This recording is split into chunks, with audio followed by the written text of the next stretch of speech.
So my sanity You goes down to both- 20. Sergeant Bruce, and Mia will lose 1 point in their sanity, so your sanity score decreases. Goddamn, sanity's my fucking lowest stat. This is awesome, by the way. I'm going to need you guys to check the handouts again.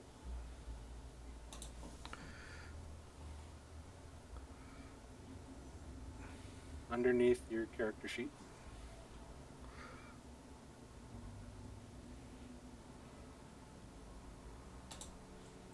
Oh, there it is.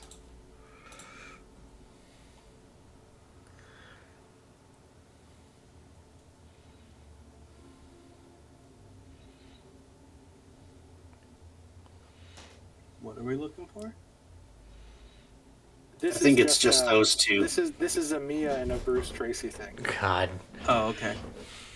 While that's happening, Dr. Quail is going to try and silence that tuning fork.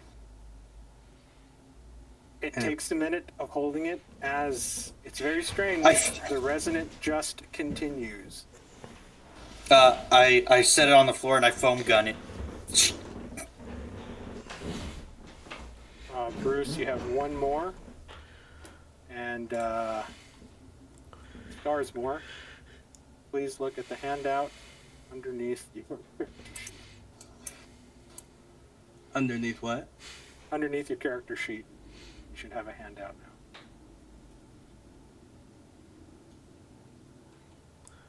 Character specific. Sheet.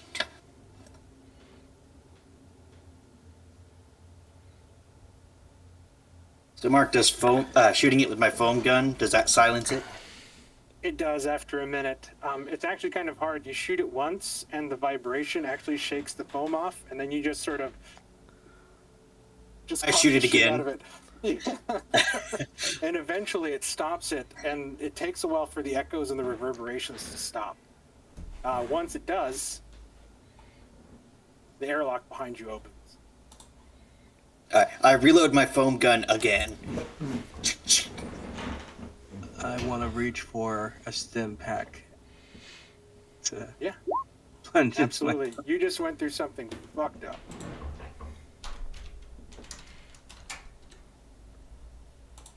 What happened here?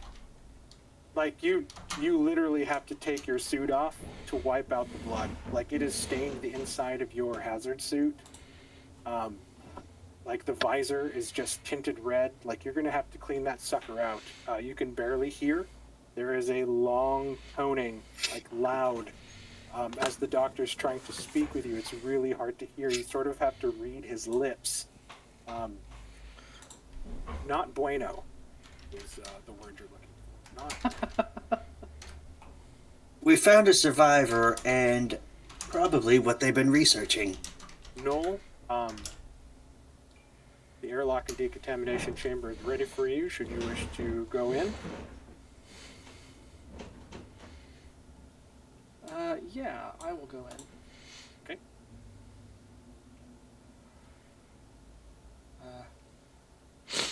Input my access, and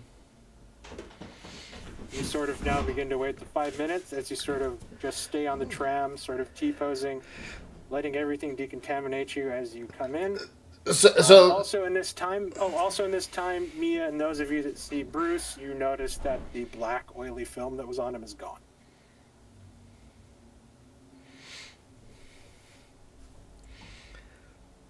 has the Cleaned him.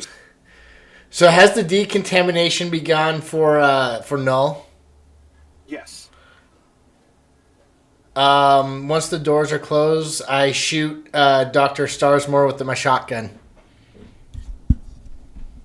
When did you get your shotgun back? Mia gave me it back.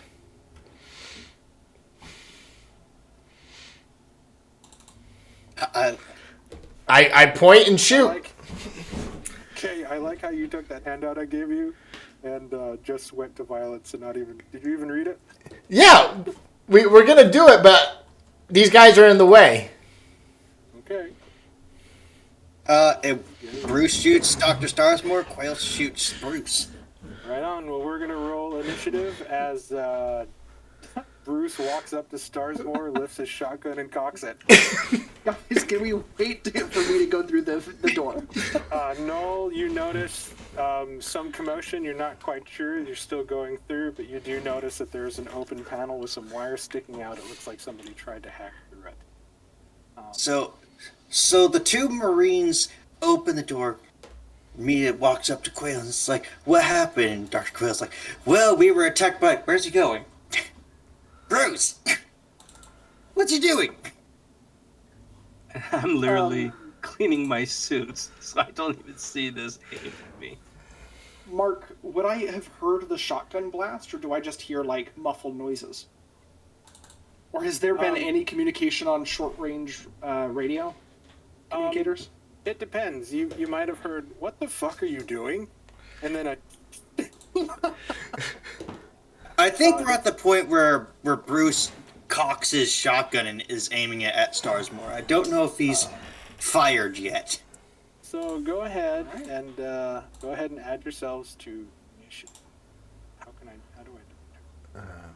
Actually, Well, I don't know if this is helpful, but I have a hand welder that can cut through airlock doors. So if I hear shit kicking off, I'm just going to pull out the hand welder and I'm going to force the door open.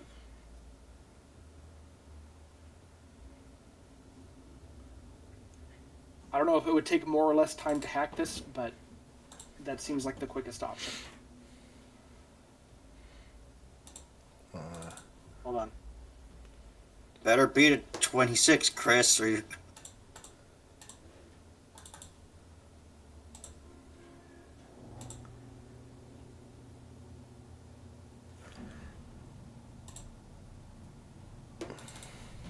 Okay.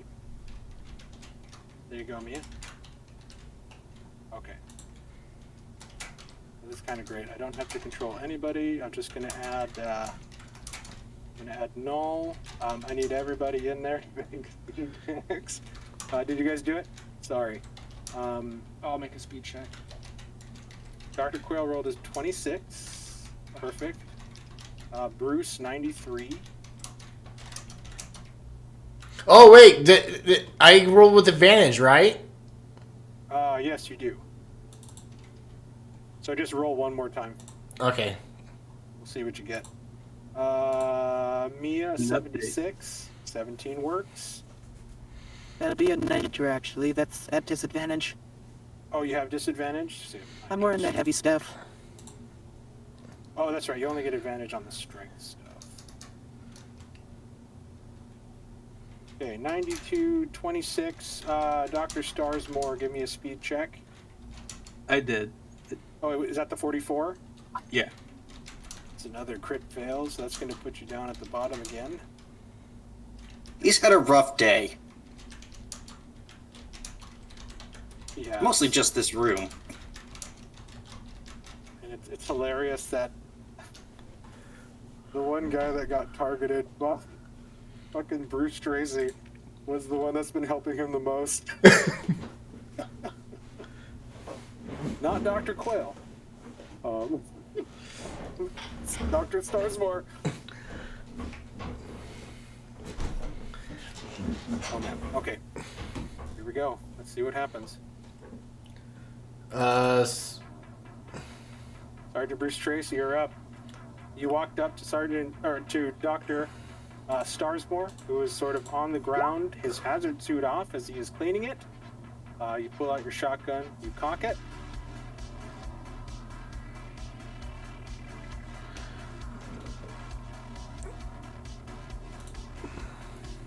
What do you do? I'm shooting Dr. Bruce Tracy. He is You're completely lost shooting his your... mind. Instead of seeing Dr. Starsmore, Sergeant Bruce Tracy sees him- wait. reflection of himself.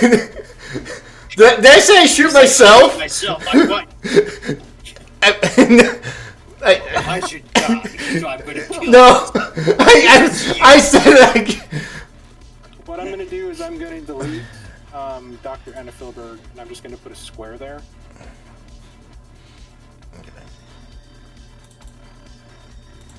And that represents her. I'm trying to She's still alive, isn't she? She is still alive, but she is unconscious. She is still unconscious for like another 3 minutes. This all happened really fast. Yeah, it did.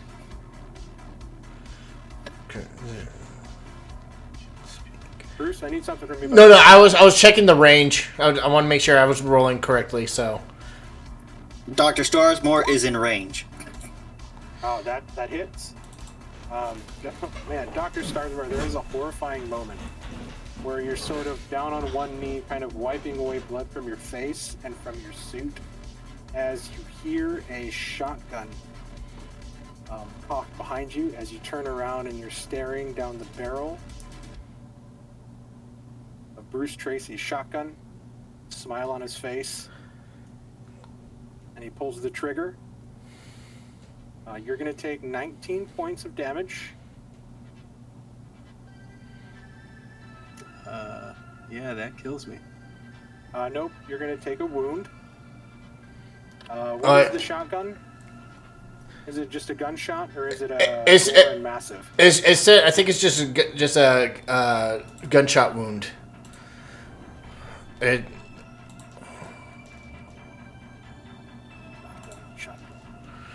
It's just gun, like gun. Combat shotgun, close quarters, gunshot wound. Okay, so your gunshot wound. I need Chris, roll a D9.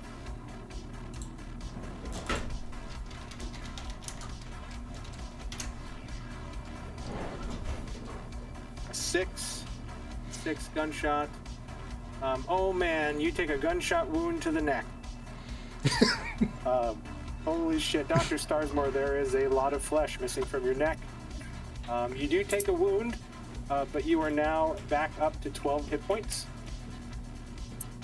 'Cause I don't think there's carryover damage once you take the wound. You just sort of go down, get back up. It's kind of weird that the neck wound doesn't have a sort of bleeding or anything like that attributed to it. It just says you have a gunshot wound to the neck. Well, is this still version 2, right? They're still fleshing stuff out. Mm-hmm. But you can give them bleeding if you want. Now, Doug, if you look at your sheet, it should tell you how many wounds you can take.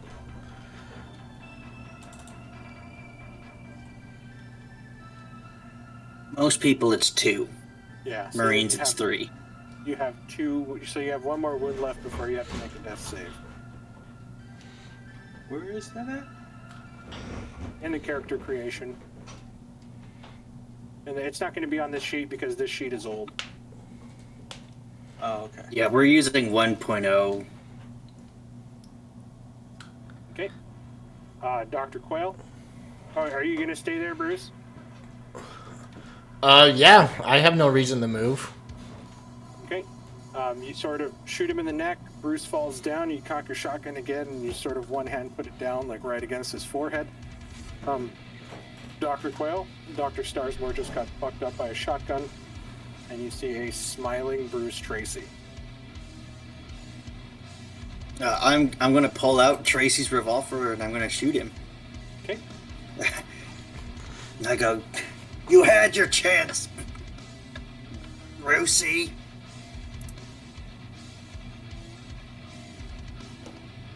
Ooh, that definitely hits. The 9 exceeds his armor points. Does that mean his armor is destroyed? I think so. Your standard battle dress has an AP of 7. The 7 destroys the armor, and you take 2 points of damage from that shot. Okay. Now you do not get the benefit of the standard battle dress plate armor anymore. Okay, so what's my AC then? 0. Your AC now is at 0. Oh, okay. Mitigation. Okay. I forget. Do I roll the shotgun with advantage next time? Oh yeah, all your rolls are made with advantage. Okay. I want. For like the next 9 minutes or so. I've already got like 2 minutes or whatever left because I had to wait 5 minutes in the decontamination. Okay. I then look at me and I go, deal with this, Idiot. That was my turn. No. You hear Yeah. gunshots. Yeah, You heard what sounds like a shotgun, and you heard what sounds like a regular, like, revolver gun going off. They Would it go be- off almost simultaneously. would it be quicker to hack through the door or to just try to pry it open with the hand welder? Let's see, hand welder. It does a D10 of damage, but it says that it can cut through an airlock. I mean, I say that you can just cut through Isn't there and a- open it in one round. I don't see any like thing that has a designation for it, unless it's in the equipment. It's under the weapon. It just says that it's adjacent, it does a D10 of damage, and it can cut through airlock doors. But it doesn't say how long it takes. We can give the airlock 10 hit points, Okay. and then you can try to cut through it that way, or you can try to hack. How about that? I'll try to hack first then. Okay.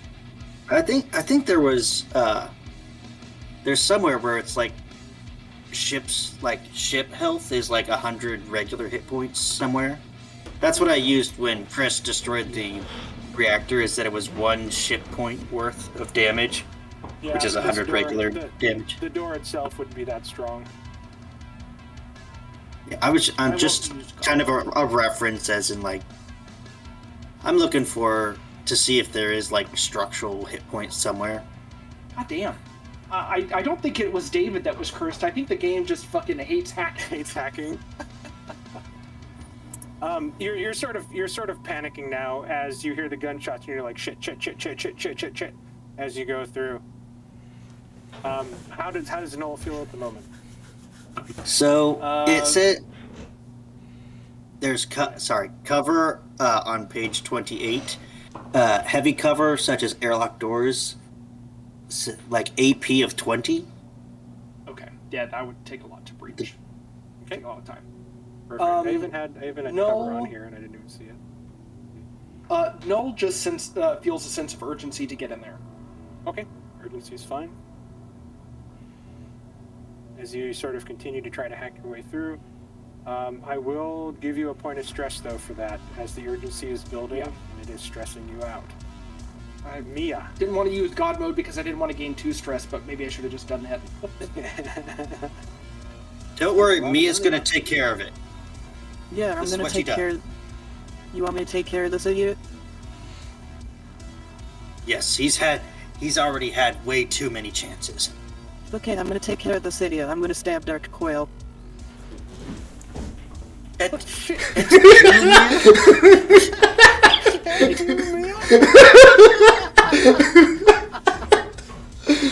Oh my god, I love it. Nani?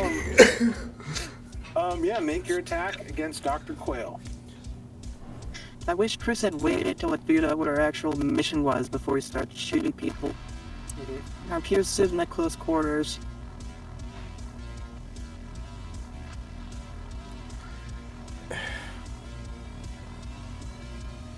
$59 does hit. Roll knife damage. And so it does say scalpel damage plus I think that's advantage. Oh shit, you're using a scalpel? No like vibe or anything? It's just the combat Well, knife I yeah, was given. the combat knight uses a scalpel stats. So, it says damage plus. Sure, I'm thinking I roll damage twice and use the.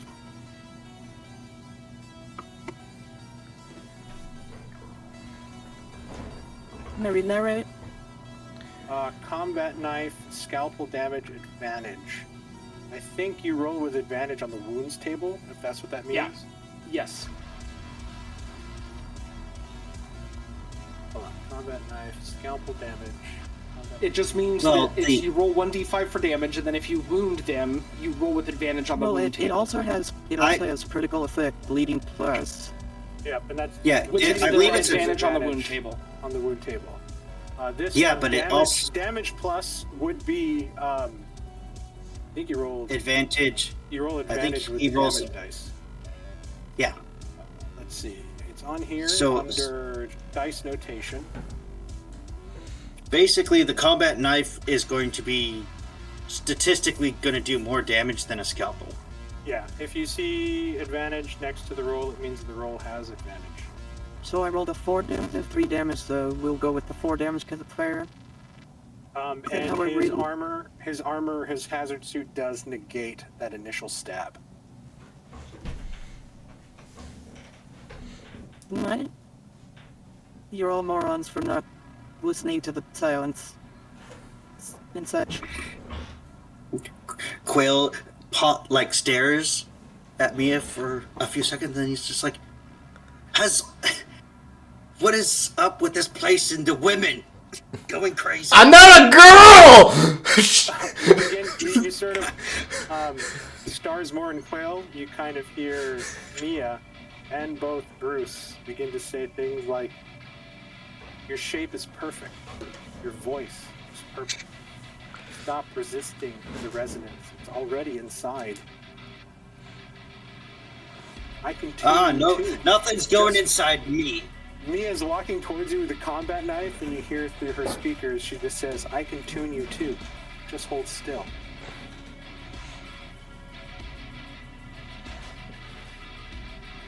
Dr. Starsmore, Quail's armor is not destroyed. Bruce's armor is destroyed. Oh, I was so confused. Wait, Yeah. Mia So, stabbed Quail? Mia stabbed Yeah. Quail, and you hear Mia saying, like, you fool, why didn't you listen to the silence? She has that same, like, now that you sort of see your mist kind of looks at you, and you see that she has this sort of benign smile on her face. The same look that Bruce has before he shot you in the neck. You saw you fell, you're holding onto your neck. Quail pulled out a revolver, shot him right through the chest. Mia took out a knife and then tried to stab as the doctor sort of rolled out. You're kind of on the ground right now, sort of looking up like, what the fuck is happening? Everything is devolving into utter chaos. Starsmore, you better start pulling your weight. Just know, Starsmore, you took your suit off to clean it. You're not wearing your hazard suit. Yes. I'm going to reach underneath the suit, grab my control set, and aim the salvage drone's laser cutter at Bruce Tracy. Fuck yeah, fire that shit off. Fire!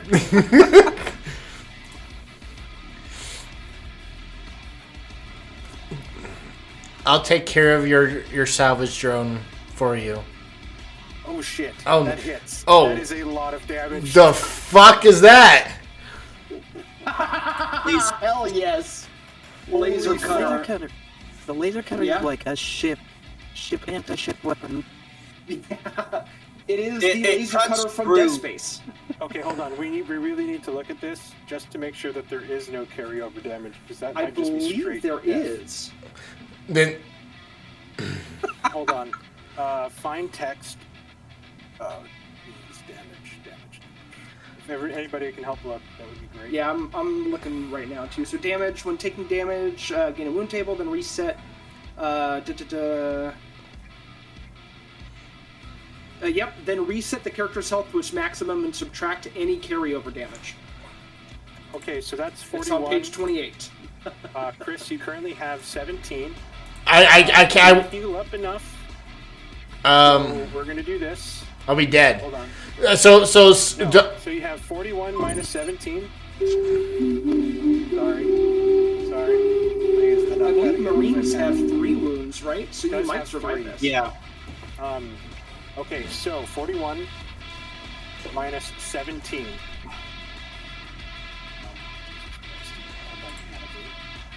41 minus 17.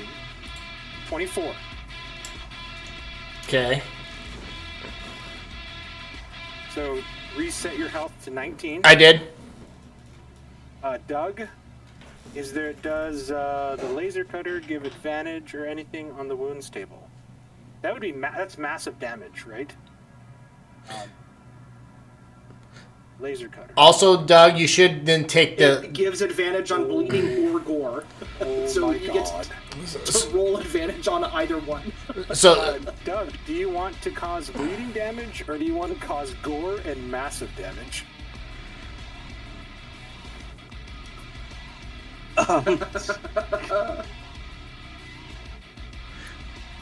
also, Doug should then, if that's the case, he should take the leftover damage as well from my attack. Yes. I need dice. in a cup. Yeah, you gotta figure out if these guys are dying or not. Wait, why am I taking the leftover damage? From the initial shotgun blast. So 19. He was at full health, so 19 minus 12. He would take 7 then. So you have 7. You take 7 more damage. You're on your last legs, Dr. Starsmore. So you have 7 of 12 health right now, and I need you to decide if you want to do bleeding or massive gore damage. Wait, would he takes 7 damage? Yes. So he would be at 5. Sorry, 5. You're at 5. I can't do math. I'm really excited and panicking at the same time. So You're panicking. I'm locked in a room with 2 killers, and my only allies are behind a locked door and bleeding to death. I'm gonna say gore. Okay. I want you to roll. Just roll a d10. And roll 2d10. Roll 2d10 with advantage. Like, just roll 2d10.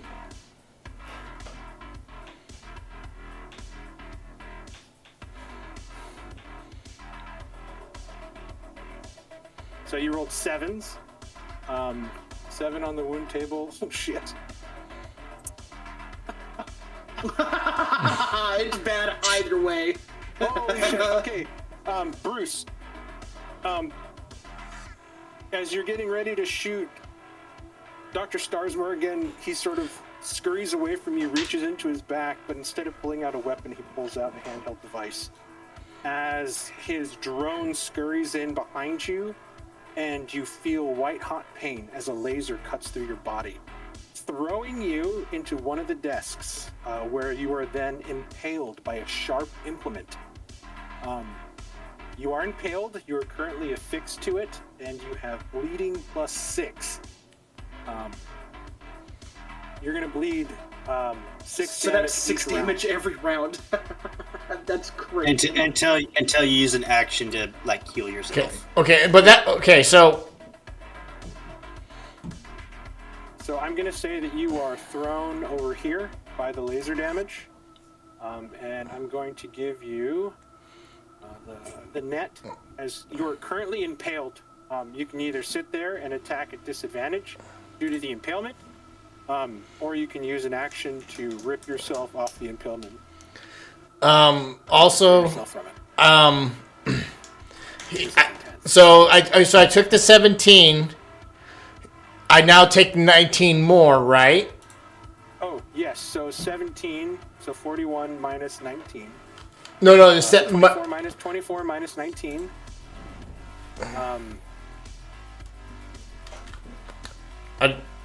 Okay, so you're going to take another wound.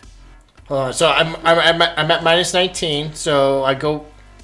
So I reset back to 19. Yep. And then you're going to take 5 more, so you're going to be at 14 of 19. Doug, do you want to do more massive gore damage? Bleeding. Yeah, I'm scared for my life. All right. Either way, roll 2d10, and we'll take the highest one.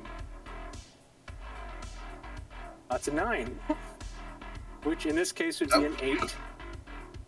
Oh god, this is horrible. Oh no, I'm gonna look at it. Your guts are now spooled on the floor. And you have an additional 7 bleeding per round.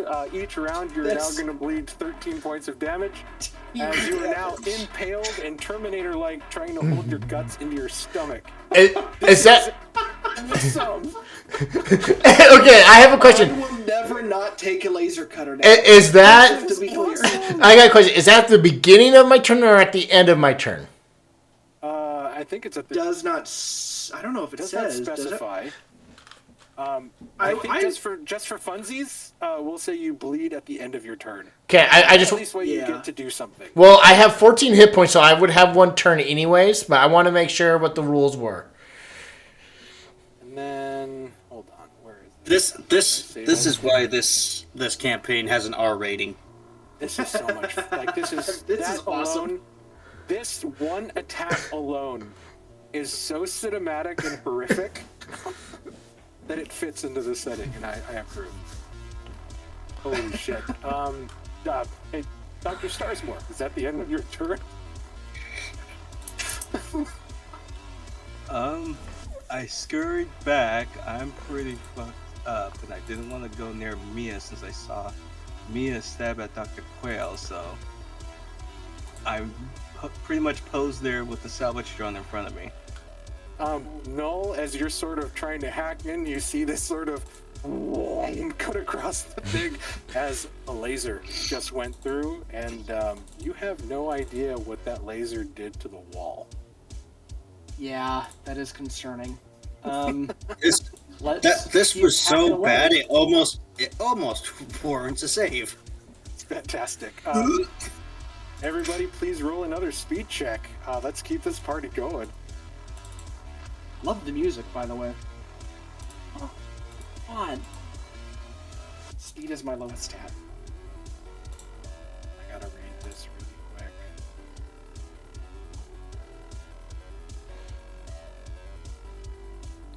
Oh. We use that Twitch booster again to roll normally.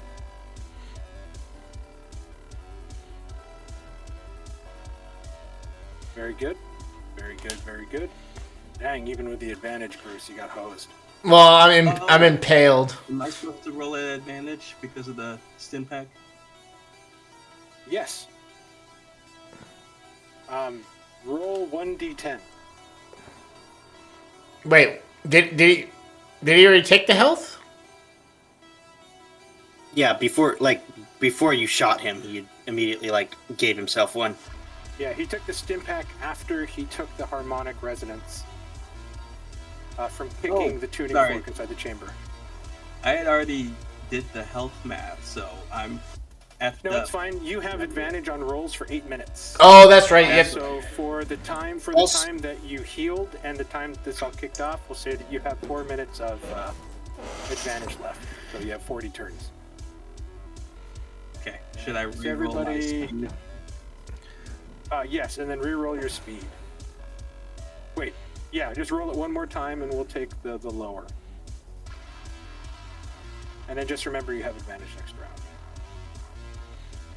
Mia rolled a 28. So Dr. Starsmore, we're gonna keep the 72. Just to make this quick, Bruce, what did you roll? I rolled an 82. 82. Dr. Quail rolled 31. A 31 success. Null rolled, was that 46? 36, and it was a fail. 36? Or 46, you're right. Sorry, 46. I should change that. 46. Dr. Starsmore rolled. Okay, everybody should be updated. Nobody had any critical successes or fails. Mia. I think we're gonna keep attacking Dr. Q, but we're gonna switch to the plasma rifle. And shoot at it. Mia, please give yourself 1 hit point at the beginning of your turn.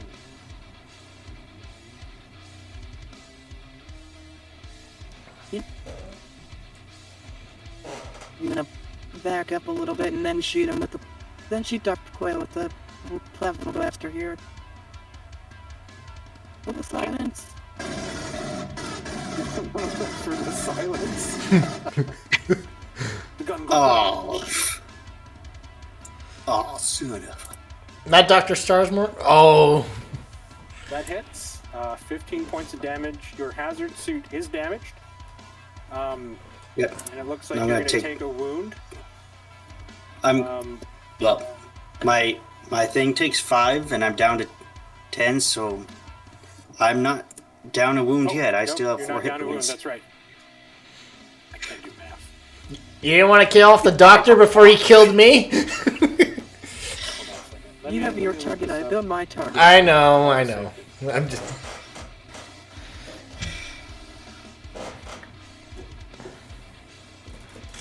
Like, yeah. Hold on, I need to worked. roll a No, d10. that's I'm going to roll a d10 just in case. Hide it under a cup. Okay. Yep, that was a good turn. Dr. Quayle. Mia has. Does Mia have cybernetics? Yes. You know she does. She has a lot. You've probably I'm had to shooting sort you of with help her one. tune them up a couple times. Both you and Dr. Starsmore. I'm gonna run at her, and I'm going to activate my feedback loop. My psionic attack that it targets electronics. Does it say if it makes I believe I noise? must. No, psionic would be mind powers, so these are like mind bullets. I gotcha. Yeah, it's like an EMP, I assume. That works. Do you have cybernetics? Does it affect you as well? Just out of curiosity. If I targeted myself, Oh, I did. if you shoot a taser with a taser, it shorts it Yeah, out. so this isn't going to be like an AoE, Chris. It's just going to be like a sort of focused pinpoint attack aiming directly at like Mia's cyber deck in her head. Okay, I was just curious. Because she has cybernetics, I can affect her with this. Alright, I believe I make a sanity save at advantage, and if I succeed, the amount I succeed by is how much damage Mia takes. Sounds good.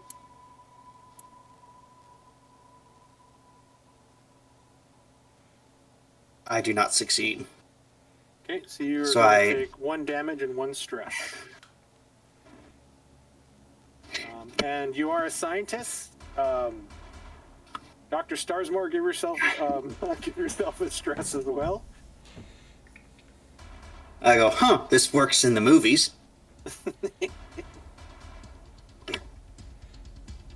Okay, are you going to stay there, Dr. Quayle? Yeah, I ran up. I gotta say, Dr. I ran up Quayle to her. is a brave scientist as he's running up against a Marine in fucking advanced, like, Spec Ops gear. Well, I've been trained to kill things. Not in the way they do it, but I do. Yeah, incredibly brave. I respect. Null. He was also trying to kill things. Null. You Yeah. see Mia sort of back up, gun trained at something, and you watch seconds later as Dr. Starsmore is holding onto his temples, running at Mia. Dr. Quayle. Dr. Quinn, sorry, you have no idea what the fuck is going on. He's got his hand out and he's just like, "Ah." You just saw that Dr. Quayle was very bloody after the gun went off. Can I attempt to hack still? Absolutely. Alright, I'll do it with God mode this time so I have advantage. Because if I'm going to keep gaining stress, I may as well need to. And I will reward a critical success if you get one. I don't. That's still great. So here's my question though. Door open. So here's what I would like to do, if it's okay.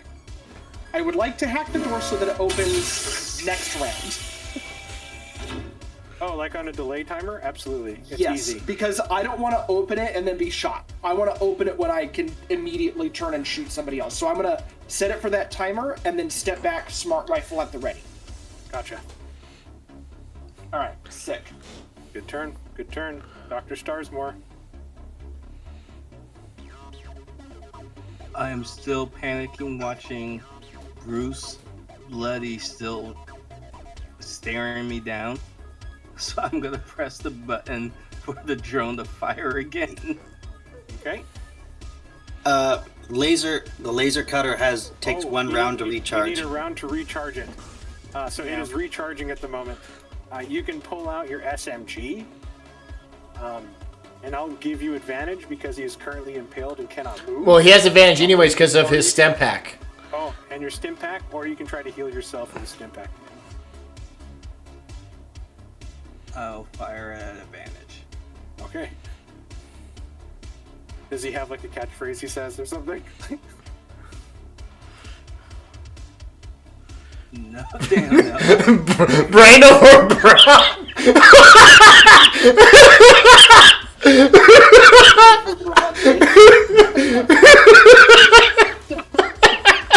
I also appreciate that you use a plus sign for the T.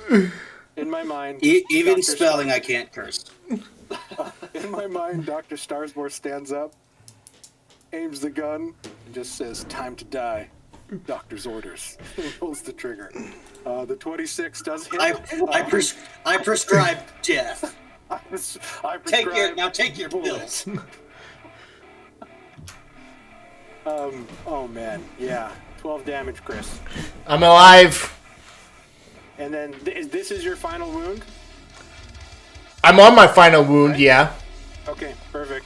Dr. Starsmore, you unload into him. Pop, pop, pop. But you see that he's sort of like hanging limp. But he sort of looks up and he's smiling, teeth bloodied. Just sort of blood bubbling out of his mouth as the shotgun steadily rises and he holds onto it as he's sort of looking at you. The door's not open. The door's not open. I thought that was like a hallway. I think that kind of just like is a representation of the door. 25. Your 30 feet of movement can give you one space inside the hallway leading. Is it a hallway? Yeah, it's like, so you have the chamber, and then you have like that little exit square that goes into the decontamination chamber. It doesn't butt directly up to the antechamber. This little line represents like a small little hallway that connects it.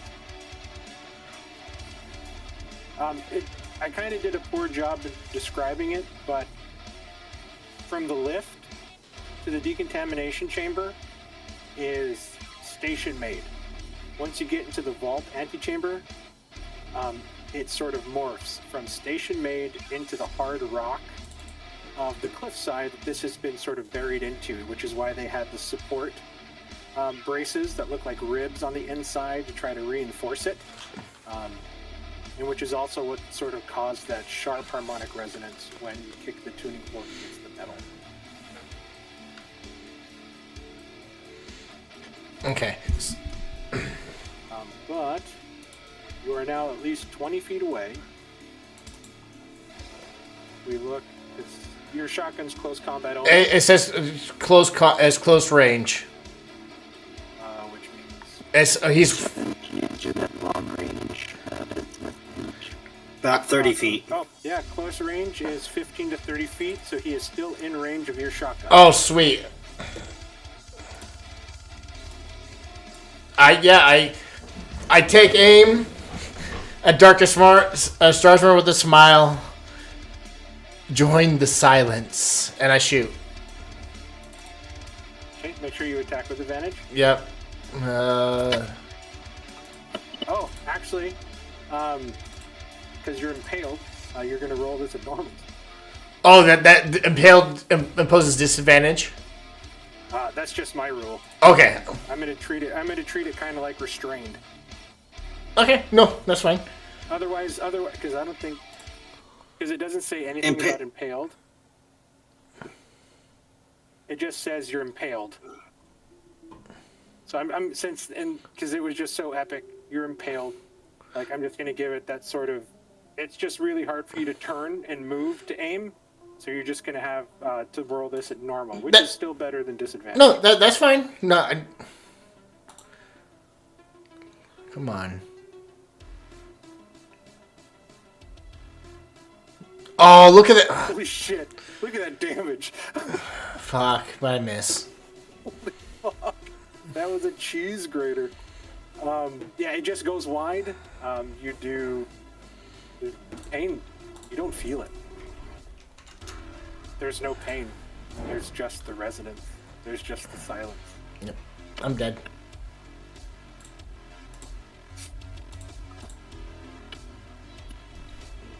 Hello, Because I could- darkness, my Because old I bleed out then, right? Okay, hold on.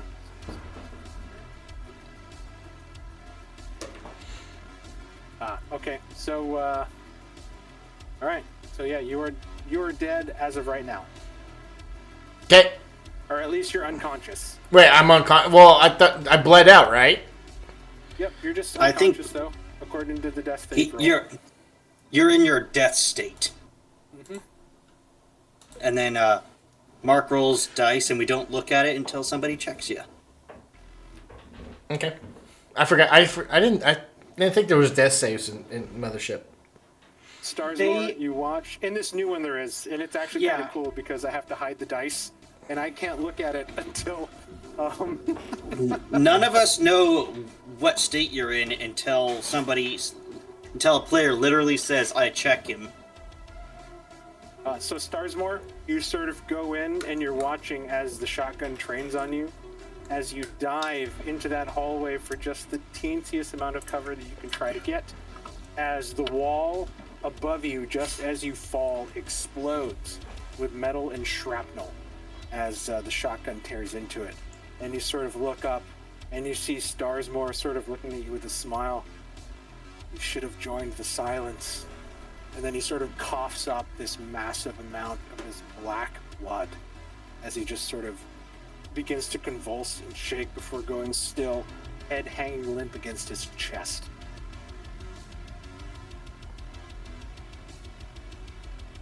Mia still... Is this an extreme? All I wanted was some peace and quiet. Mia's still up, so let's everybody re-roll speed, please. Do I still roll speed for No. death? No, you're okay. You can't do You're anything already now. in your. Well- you're already in your death state. Well, that's what I didn't know if for the death state. Well, I didn't. But if not, Mark rolls it. I roll it and I hide it, and then somebody has to check your vitals before I reveal what I rolled. is it so? It's just one roll. It's not like D&D with 3 death saves. Nope. The Okay. roll determines where you're, like, what state you're in. Okay. It ranges from you immediately wake back up to you're dead. Mia rolled a 40. Dr. Quail rolled a 66. Crit fail 66. Dr. Starsmore rolled a 36. Phenomenal. Phenomenal. And Noel rolled a 37. Yeah, I'm not good on speed checks. I'm gonna ascend. Doctor's down at the bottom. No worries. I'm just gonna take you out of initiative roll there. Bruce, Dr. Starsmore, you were first. You just watched as Sergeant Bruce Tracy took a shuddering last breath. Still impaled. Now with a skull, bleeding, unconscious, dead. However you see it, he seems to be no longer a threat. Dr. Quail, however, is in a life and death fight with Mia in very intimidating, advanced battle gear. What would you like to do?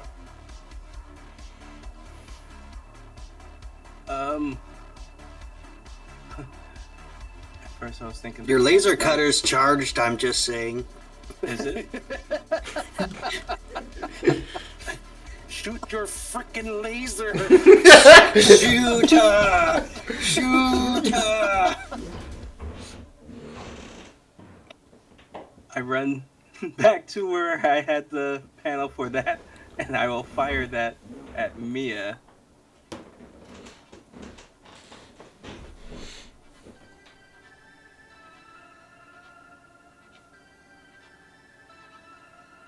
Are the attacks at advantage too? Oh yeah, I did that with the... Okay, never mind. Now, I mean, you are controlling it, so you are technically making the attack through the drone, controlling the laser cutter, so it'd be an advantage. Oh, fuck, yeah, the 2. It's a good roll. That's 54 damage, holy balls. I think Mia might be dead.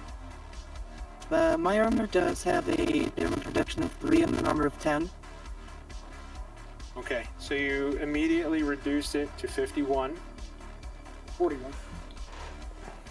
Well, the damage reduction 3 and then AP 10, right? So she would immediately reduce it, or she reduces all damage by 3. Yeah. Okay, so 41 and then minus 3. 38. The advanced armor is destroyed. So that's 38 minus 12. So that's down to 26. You're going to take a wound. Doctor, do you want to do bleeding or massive damage? Bleeding. Okay, go ahead and roll 2d10.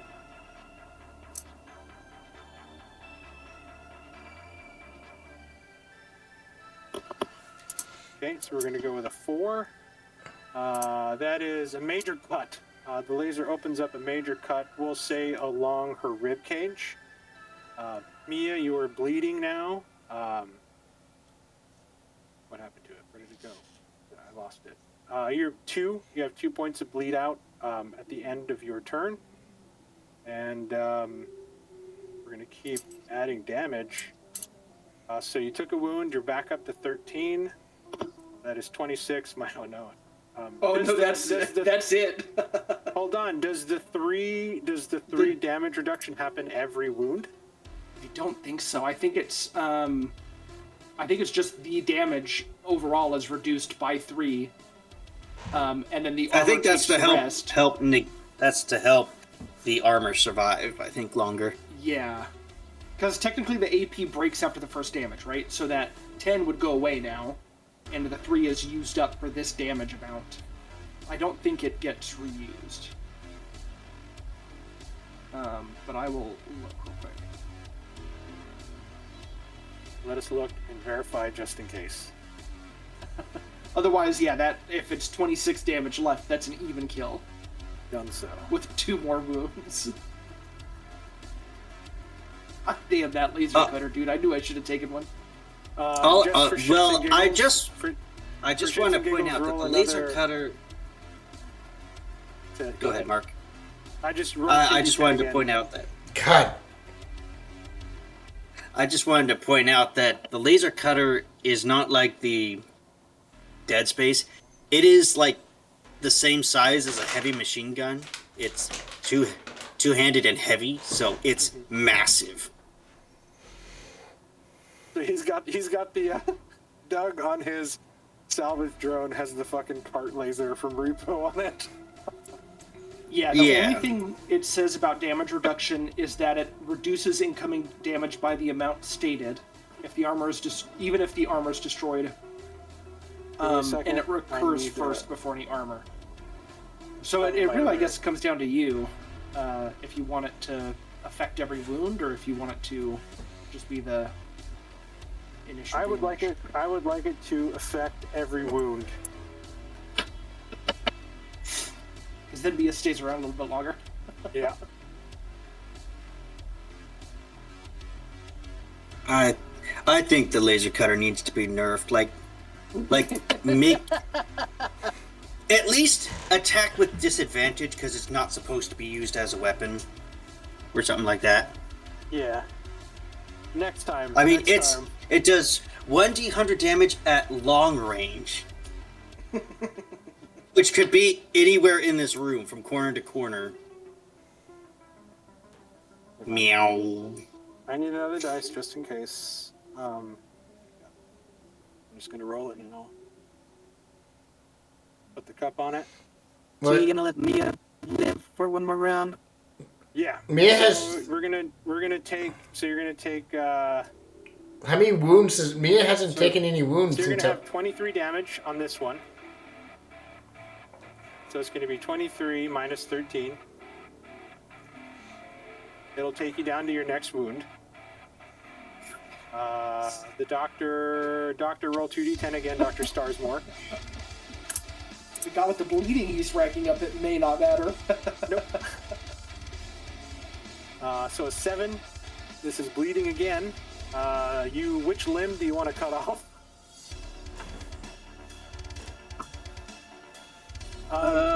Which limb do you want to cut off? How It doesn't matter.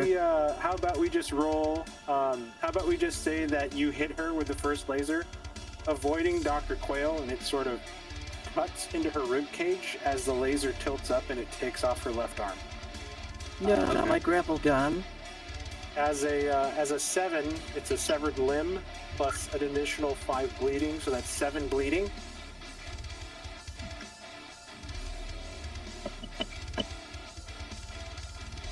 And then it's going to be 10 minus 3,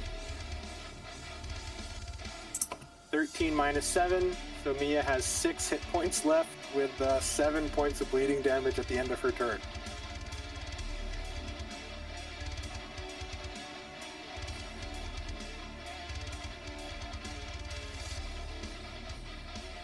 Okay.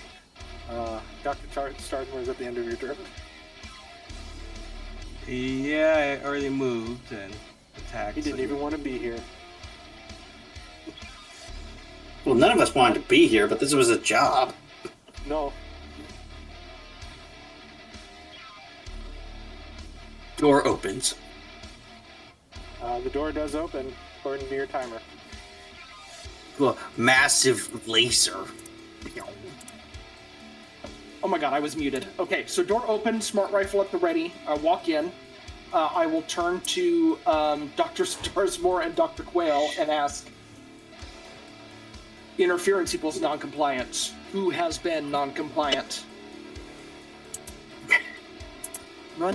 Leave no, something happened to them in here. I'll hold them off. That woman did something. This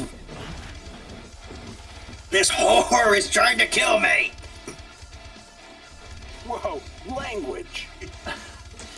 Again, I will ask, who has been non-compliant with mission directives? Tracy and Mia attacked. The 2 doctors attacked. Something was in this room. Mark, was there visual in the airlock or no? No. You just saw chaos. You saw the laser cut through. You saw Mia backing up, gun held out, firing, and you saw Dr. Quayle running at her, hands outstretched. Now you're in the room. You see that Sergeant Bruce is impaled on a desk, nearly cut in half by the laser, bleeding everywhere. Mia's arm is severed, laying on the ground. Smoke just pouring out of her socket from where the meat has been cauterized by the laser cut, giving the room a slightly salty, tangy barbecue smell. But I saw Bruce attack first. You heard a shotgun go off.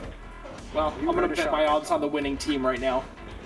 You would also see I am covered in blood with a very nasty neck wound. Yeah, it's brutal. They're like No, a you need to get flower. out of here.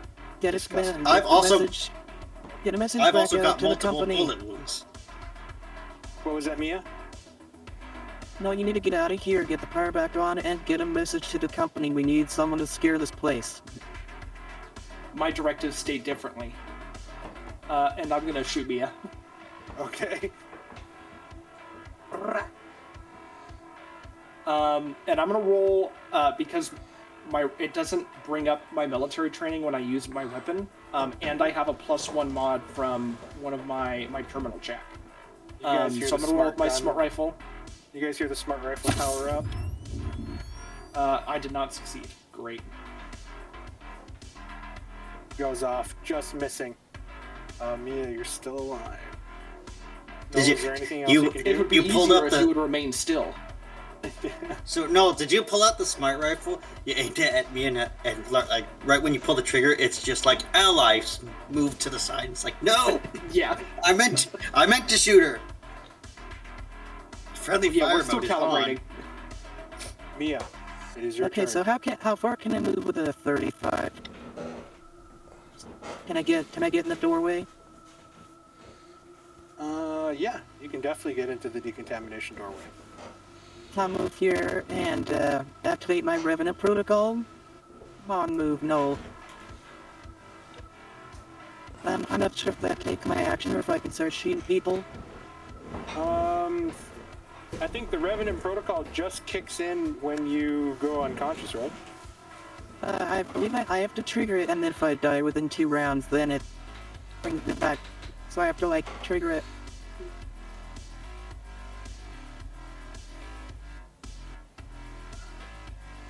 Let me look at it. Let's look at the PDF together.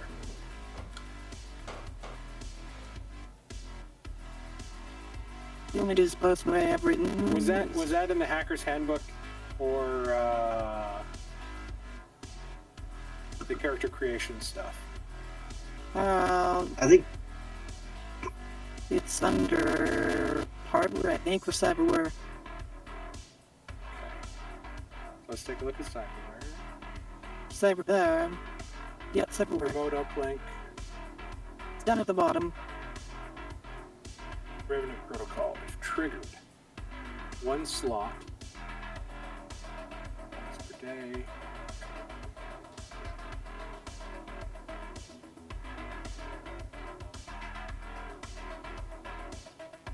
I guess that might be an action to trigger it. Okay, no. I'll use the action to trigger it, bleed out, die, and roll d10 to see how long I keep fighting. Yep, let's do it. Jesus Christ, this is awesome. So you guys gotta last for 8 rounds.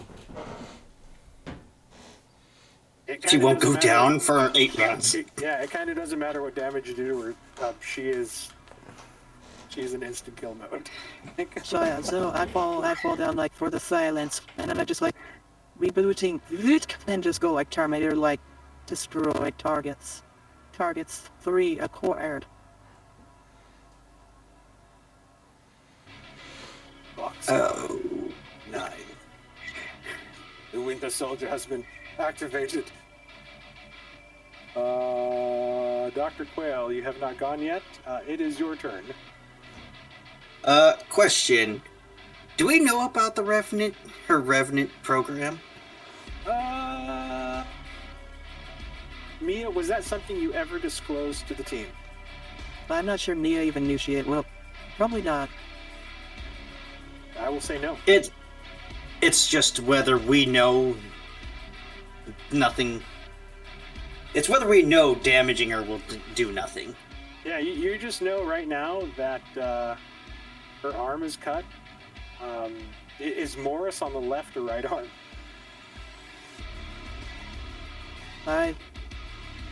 Let's say the right, just because everyone's still there. Morrison's probably like freaking out, like, Her left arm is smoking on the ground. She's backed up, almost robotic now. As she sort of slumped forward a little bit and then stood straight up, and now is sort of moving, sort of like, like a Terminator would move. Very stiff, sort of programmed actions. You're not sure what's going on, if this is just military training kicking in as the adrenaline pumps higher and higher and higher. But yeah, the fight's still going. Dr. Quill's just like, this is why I never married. And he's gonna shoot her with his revolver. Okay. Since I crit fail, would this be a... It'll be a Would you, disadvantage. Okay. Oh. Could have been cool. A little bit of one of my ribs stabs into me and I miss my shot. And you sort of shoot and you watch as she just sort of callously turns the ruined stump of her shoulder as the bullet sinks into the meat. Like nothing really happened there. Huh, I was expecting some kind of reaction. Everybody Target reroll acquired. speed. Mark, you got a countdown? Or Mia, would you keep track of your countdown? I've I've got got an a skull 8-sided 8. dice. I've got a skull 8 for number of rounds. Oh, that works too. And 8 begins now. Everybody reroll speed, please. No, perfect. Oh, does that last round not count as round 1 since she died? No. She died that round. Damn. Dr. Starsmore rolled a 36. Everybody had good rolls this time. Mia rolled a 48.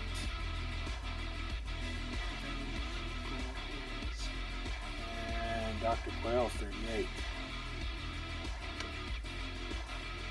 Ascending. No, you are first.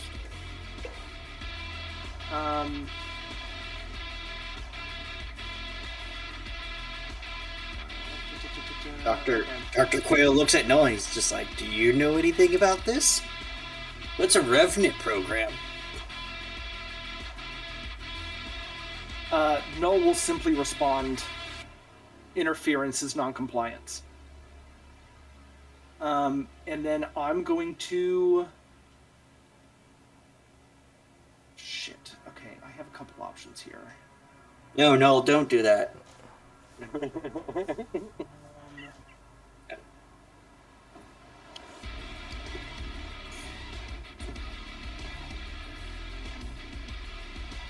Is there any cover in this room? Yes. You have like desks and just cabinets sort of littered around. So if you want to move your character somewhere, and just let me know what you feel like taking cover behind. If there and then are again- desks, I would like to take cover behind those if there's something nearby. Okay.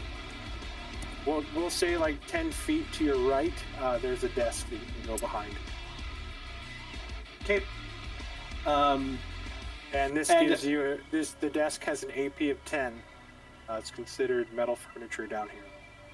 Okay, so then I will, as I move over to my cover, I will take another shot with my smart rifle with the hopes of severing a limb or dealing enough damage to the physical body that it can't function. Okay. And then I will do my roll again. Jesus Christ. I failed. Friendly fire mode on.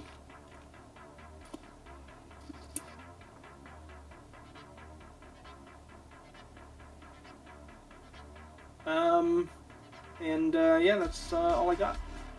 Okay. Dr. Starsmore. Your laser is charging. I'm going to try to use the tranq dart and see if that stops me. Okay.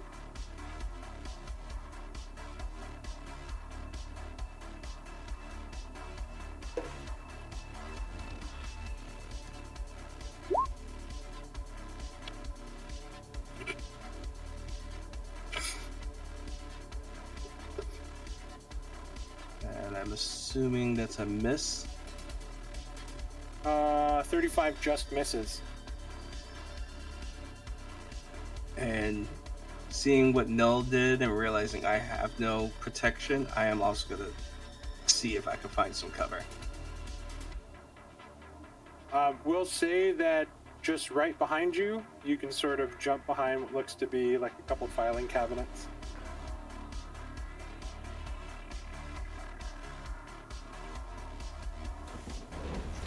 That's my turn.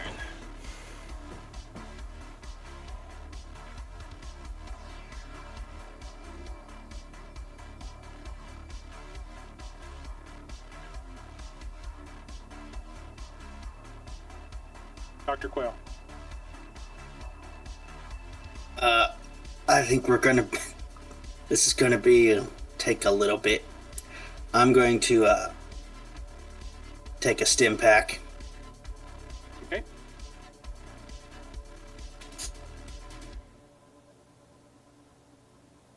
Give yourself 1d10 health, and then roll 1d10, and that's what you have. I gain 1 health back, and You have advantage for 40 rounds, but you get 1 health back. I look at the expiration. I look, and it like this stim pack expired like yesterday. Dark Star. So, Chris had a grenade or a bomb or something I took off him. I'm gonna pull that out. It was C4 and a detonator. Okay, is it like an action to throw in, an action to trigger it, or what? I think it's an action to set, and then an action to detonate. Well, can I just throw it over here next to Null? Mm-hmm. Okay, that's an action to set and an action to trigger, so we'll throw that there. So now, as you begin to throw, you freeze. The silence doesn't want you to throw the bomb.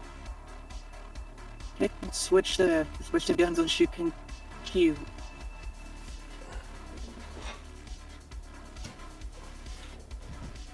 Keep in step. Arrow.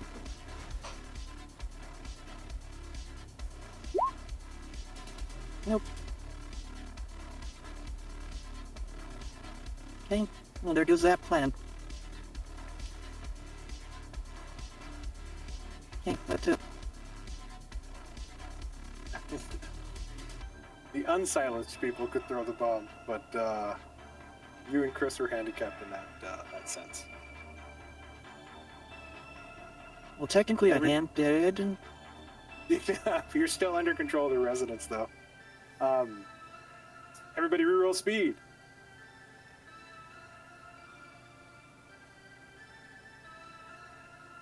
I will be honest, this was not the final battle you were expecting. This is not the initiative final battle that I thought we were going to have, but this is actually kind of I crit failed. poetic. Sorry.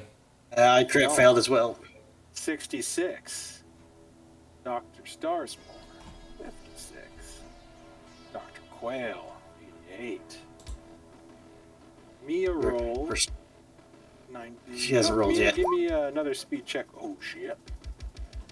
I think the I blood just loss sent you is a starting to message. get to. Well, I just sent you a message, Mark, to see if there's something additional to do.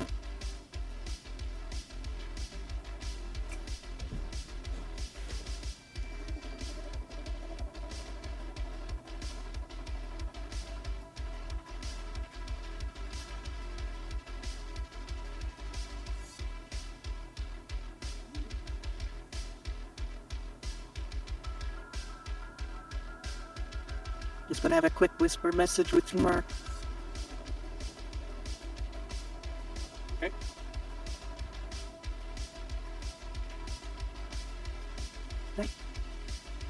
Like how? How do we use that thing?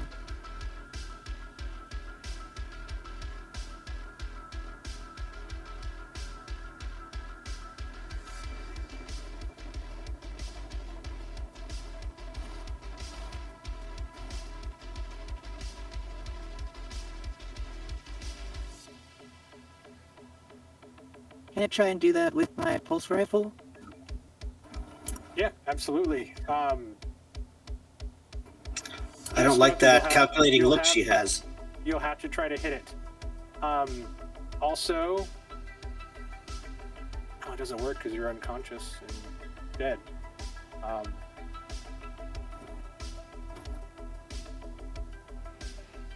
We're just gonna try that thing. The Revenant Protocol. Usually, those of you that have succumbed to the resonance and have become one with the silence, whenever you stand next to metal that hums and thrums, you would gain health point back. But I've got 7 rounds to do stuff, so we're gonna try the thing. okay. You sort of boom and you take aim, and you hit it. You shoot. You watch as her gun in her right hand turns from Quail as she looks to the right, aims down at the tuning fork on the ground. As she fires, tuning fork is hit, fires off against the wall, triggering another harmonic resonance. Oh no, she's blasted through the foam. So, the entire chamber begins to shake. Those of you that weren't in here, I need everybody to give me body saves at disadvantage. Everybody? You watch, yeah, everybody. You watch as Sergeant Tracy sort of like, his body begins to shake and like the arms begin to lift just from the resonance. I'm still on. I just took my stim pack. You took the so stim pack, at so you're going normal. to do this at normal. Dr. Starsmore, you're going to do this at normal. I turned my hearing off. Do you have that ability? I'm gonna have an android. I don't know. I guess I'm unaffected by loud noises. You're like, I've seen this trick before. Okay. Where was it? So the one person who hasn't seen this trick. Yep.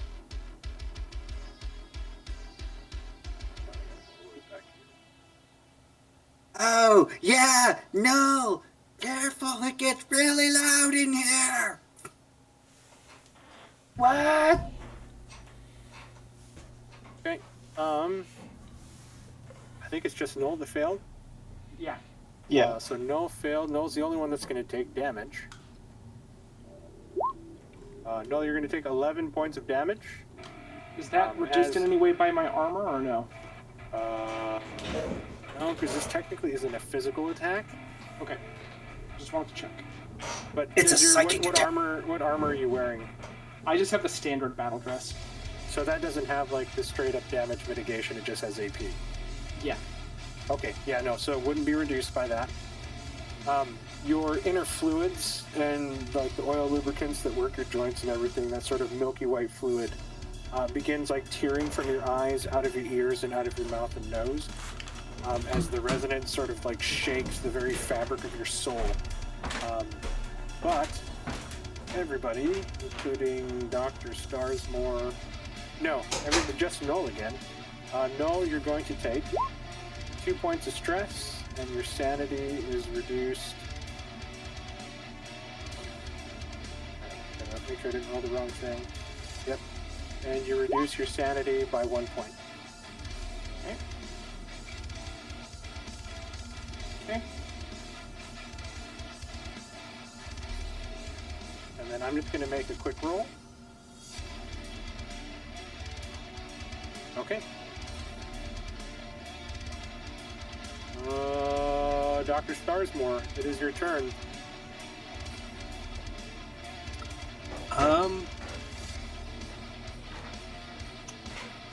I don't want to aim the laser cutter in the way of our exit, so I'm going to use the tranq dart again and hope I hit this time. Okay.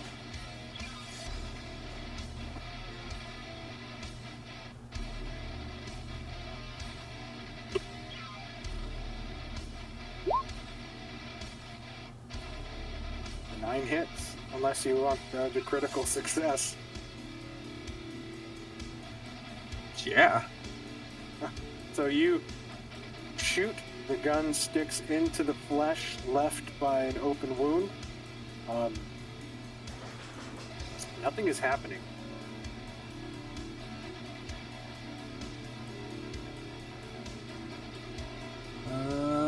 Something's wrong. I'm gonna duck back under cover.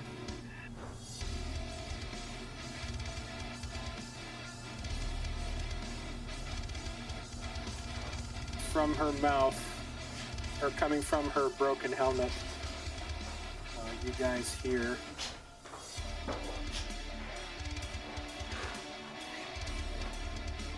Harmonic index 8, 8, 8, 8, repeating.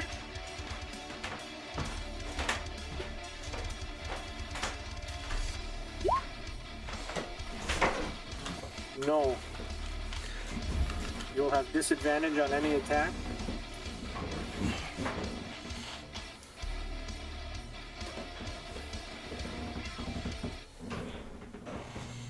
Okay.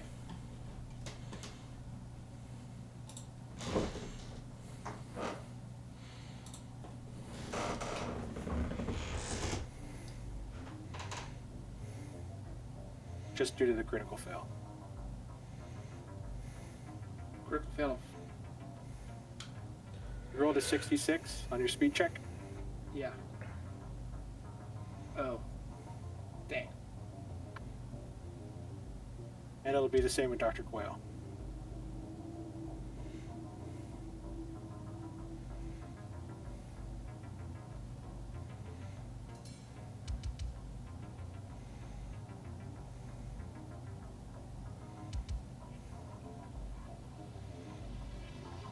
You thinking?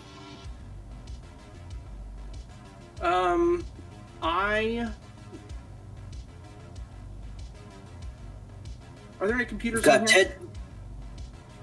Yes, there's computers.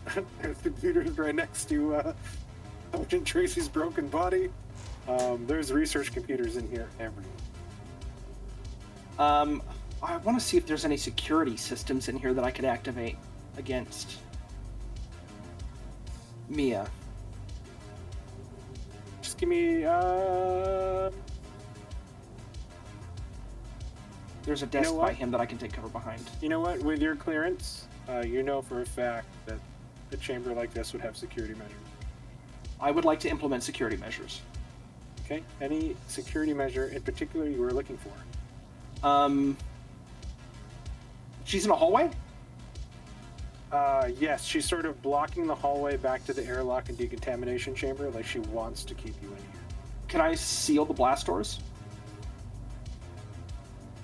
Yeah. Yeah, I would like to seal Mia into that chamber, into the hallway. With your clearance, you absolutely can. Mia, your Revoked protocol, you're sort of aiming and shooting, and the blast doors seal shut in front of you.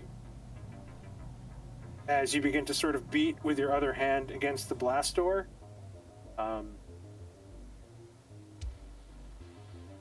Will the silence let me explode this door open? yes.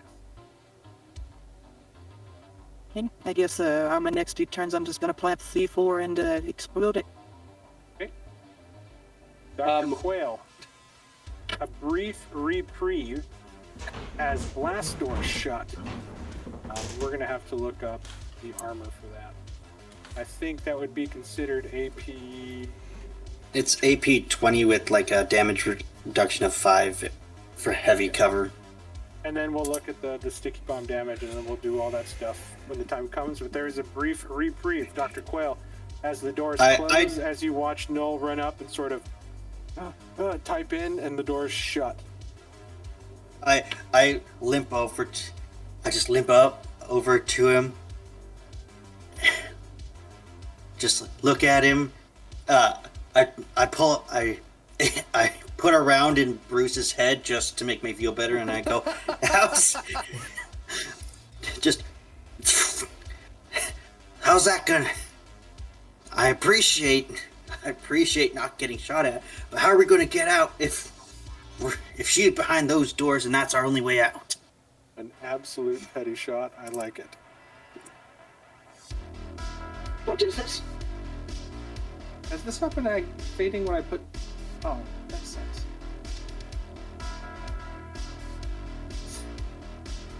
We were using our imagination. Yeah, I had a different voice that I meant to select. But to answer your response... We simply just wait for the protocol to end. Dr. Quayle, is that the end of your turn? Do you wish to do anything? Yeah, that's all I'm doing. Okay, everybody reroll speed.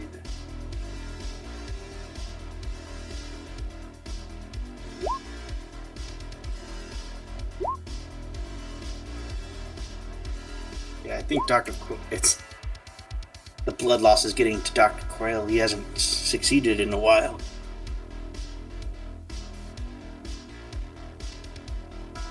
I think my advantage probably finally wore off. No, we're still, this is only like... This is a couple seconds later. Okay. You still have Yeah, a you lot of still got advantage. like 2.5 minutes.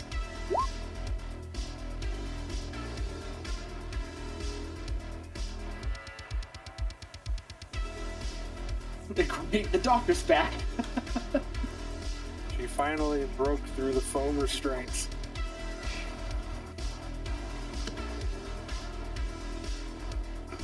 So Dr. Quail goes, I appreciate the reprieve as she stands up behind him. Screaming like a banshee.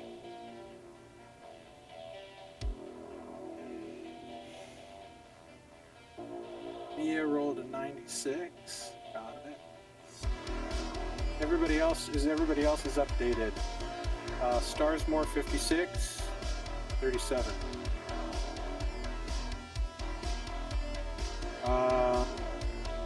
Dr. Quail rolled a 81. No rolled a 10. Send this. Okay, no. While I'm on this computer, are there any security measures I can activate in that hallway? Any weapons or anything that I can turn on? Yes, foam. The same as his foam gun. I would like to turn on the foam and target Mia. Okay, go ahead and make an attack similar to using a foam gun. Would I use my computer skill or my military training? Or hacking even? I'll let you use, honestly, you're using the system to target, so either computers or hacking, up to you. Oh yeah, I will do that with... That's right, Dark Star, sorry.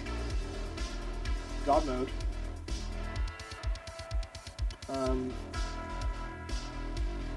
Yeah. Just quickly look up foam gun. Holy shit, I think the game hates hacking. Go ahead and give yourself 2 points of stress. What are you at now? Fuck my life. 13. Okay. What's Dr. Starsmore at? God damn. Dr. Not Starsmore, good. What's the highest? What's yours? 20? 20. 20's like instant death. Is it? So he's like on the verge of a heart attack. I'm at 20. Oh shit, really? I think you're having like I a mean, full there's panic attack. basically if you have one more stress than you're automatic. Basically, you have to crit your D20 roll to succeed. Dr. Quail's at a 9. Hold on, where is it at? Where's the stress thing? I believe. Basically, he's guaranteed to panic pretty much. Mm-hmm.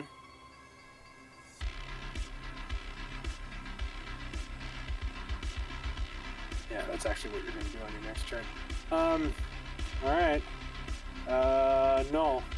You just made your attack. You failed. It is now Dr. and Filbert's turn as she gets up. Sort of getting up. Dr. Quail, you hear behind you sort of whispering. It's humming under the floor. It's humming under the floor, under everything. The humming is life. The resonance. And then she screams at you, and no. By the way, did she get the hit point when I rang the fork? Oh yeah, that's right. She gained health. She's my ally. Why are all the women eager to get their hands on Dr. Quail? She is actually back at full health now. Good call. Where's that ability?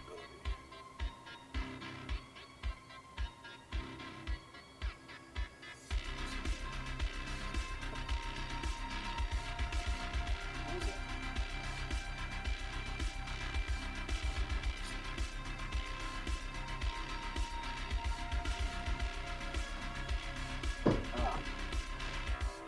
You watch as she begins to hum a rising, bone-deep chord targeting Dr. Quail. Dr. Quail, give me a body save.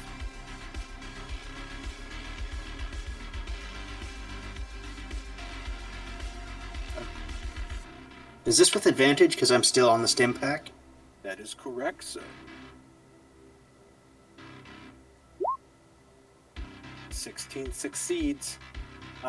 Again, you sort of like, as she begins to sort of hum, you kind of kick her in the stomach. She's like, oh, she kind of loses it and loses the concentration of what she was doing. Dr. Starsmore, Give me a panic check. Roll that d20. This is just too much. Oh, just a D20? Yep, roll a d20 and you need to crit, otherwise you automatically panic. We have to Or have some. advantage. Sure. I'll let you roll this. So roll 2d20. Come on, we have to get somebody panicking.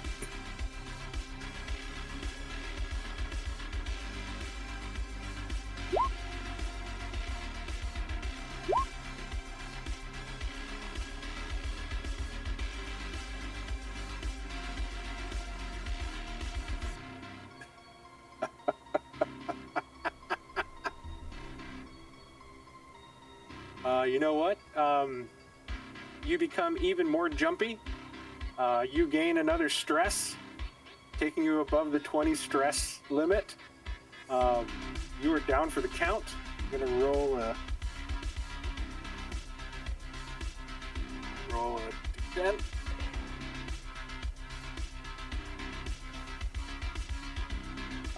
Not only do you gain that stress, Null and Dr. Quail also gain an additional 2 stress. As it says, my Jumpy, life. gain 1 stress. All close crew members gain 2 stress. I'm at 15. 11. Doing so goddamn good until I ran into this room and just left. I think that's I what we want can you all to know say. that I was All like, you- I all should you just had to let this do- play out and leave. All you had to do was follow Mia's advice. Leave this room, turn the power on, and turn on the communications. That's all you had to do. No, I'm good. Dr. Then you Starsmore, can that is the end of die. your turn. I have my own directives. I blame Chris for this. Dr. Yes. Starsmore, I believe you just had a heart attack and you're kind of just collapsed to the ground. Your salvage drone just sort of floating listlessly now without any command. Dr. Quail, as Dr. Philberg attacked you, you look over your shoulder and you watch as Dr. Starsmore collapses. Hyperventilating, eyes wide, and he just sort of falls to the ground unconscious.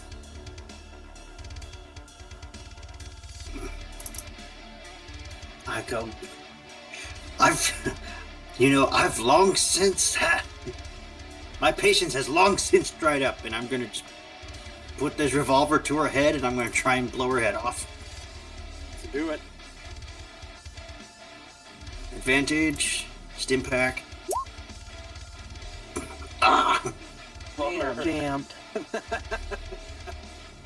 Again, sort of incredibly fast and twitchy. She just moves to the side as the gun goes off. Yeah. She's all up in ya.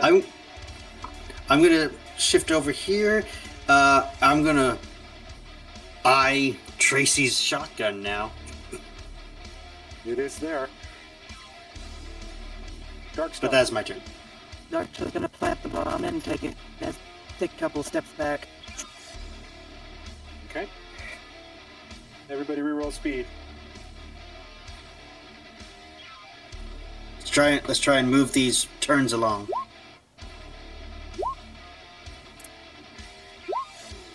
Critical fail. Dr. Quail, 36. Starsmore, out.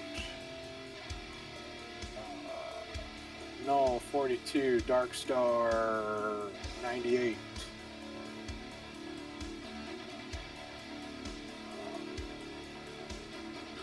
Hold on. I rolled a 33.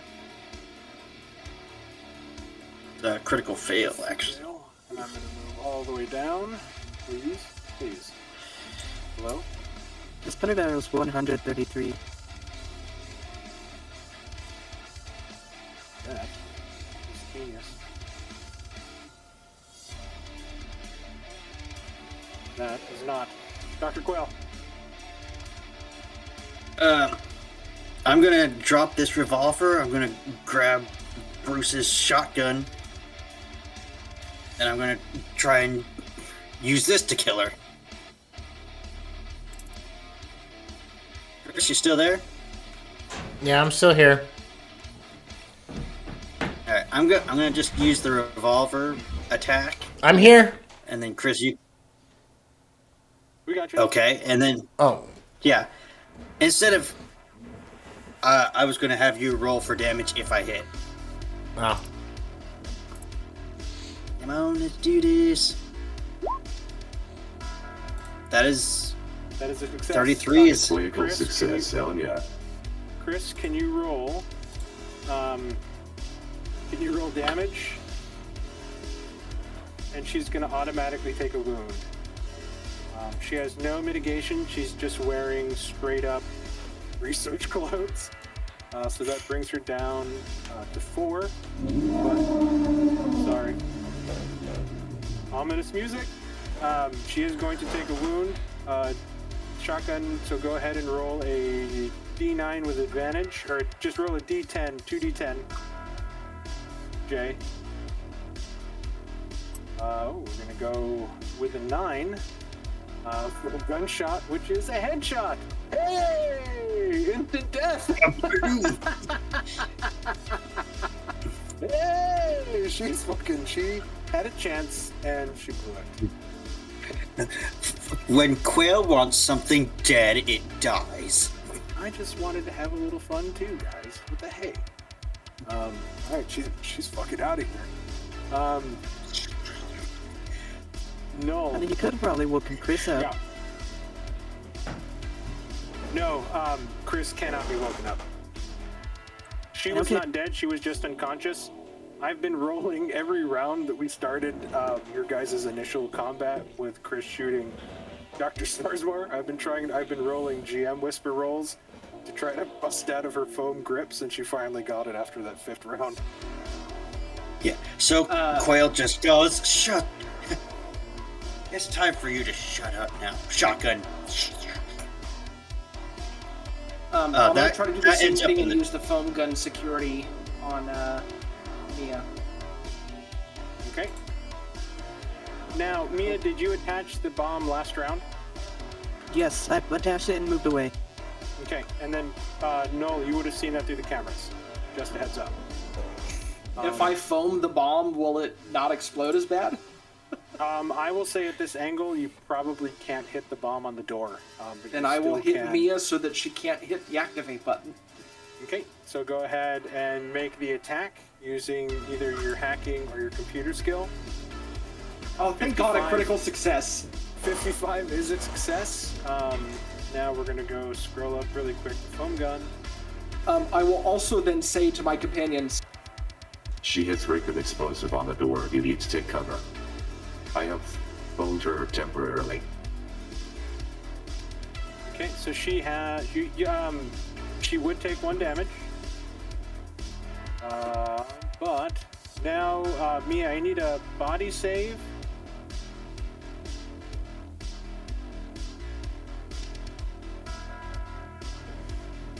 $39, so now you become stuck in place. I was quite successful. You were quite successful. That is the end of. I'm gonna take her out. She's useless now. That's at the end of your turn, Noel. would I know if we can... So my hope is that stuck in the foam can't trigger the bomb, right? Is it possible to deactivate it? Because that's the Bomb? directive I would give to somebody in the room. You might is have to go open deactivate you're, the... You're gonna have to open the blast door. Yeah, it's a block of C4. You have to physically be touching it to That's true, deactivate it, yeah. I assume. So Okay. you have to open it. You have to open the blast door, take it, and then pull the frickin'. Yeah, I'm not going to risk that. I'm just Pull going to the tell them to trigger take out of cover and hope and pray to God. Take cover and pray. Dark Star, you are covered in foam, but the detonator was in your hands after you set it last round. Hit it. All right, let's look at the damage really quick. Chris, do you know offhand the damage of your sticky bomb? I Trying to scroll don't. down, trying to scroll down. I think it just says explosive and detonator. I mean, if we're using a frag grenade, it is... Explosives charged powerful enough to blow open an airlock. All organisms in close range must make a body save or take a wound. The detonator works at long range, but can be blocked by a radio jammer. Who had a radio jammer and didn't bring it down? I have the radio Dr. jammer Quayle. on me. I didn't know I could do that. That's my fault. I should have read into that. Okay. You also have a radio jammer? I do. I have it on my person. I left mine on the ship. Because it's, Yeah, if I knew it's I like could do a that, car- I would. But it's okay. I'm not worried about it. It's like the size of a carry-all. It doesn't give any description. It just says it blows it up. Like no damage. blow it up? And then in the weapons, there's no damage. Or It's just a frag explosive. grenade. I assume that if it says it's heavy enough to blow up an airlock, that's what we would use as our metric of what it detonates. Yeah, we'll just say that the doors blast open. God. Mia, you're going to automatically take an explosives wound. I'm Which hoping she I'm doesn't enough care cover about. behind this desk. Chris, go ahead and why don't you roll me a D9, since this was your last resort. That is a 6. Oh, man. Isn't she covered up in foam though? So doesn't she have cover? No, the foam wouldn't be enough. That just- I'd say this explosion held her in place long enough. The foam is like she's now free, but the door is open now. However, Mia, from now on, you are going to take 17 points off of your body save. If you were Well, alive, also you would. If you were alive, you would need skin grafts to heal whatever happened to you. What happens to the rest of us inside the door? You never got into cover, did you? Nope. I was Oh, you have attacked more by time, this. Sorry. I was attacked by this woman, and then Noel goes, "She's got a bomb." The best part about this is Noel, Dr. Quill's like, "She's got "Really?" a bomb." Jeremy's like, "A bomb?" And then boom, the door explodes. Doctor, you're gonna take a wound. Chris, roll another D9 for me, please.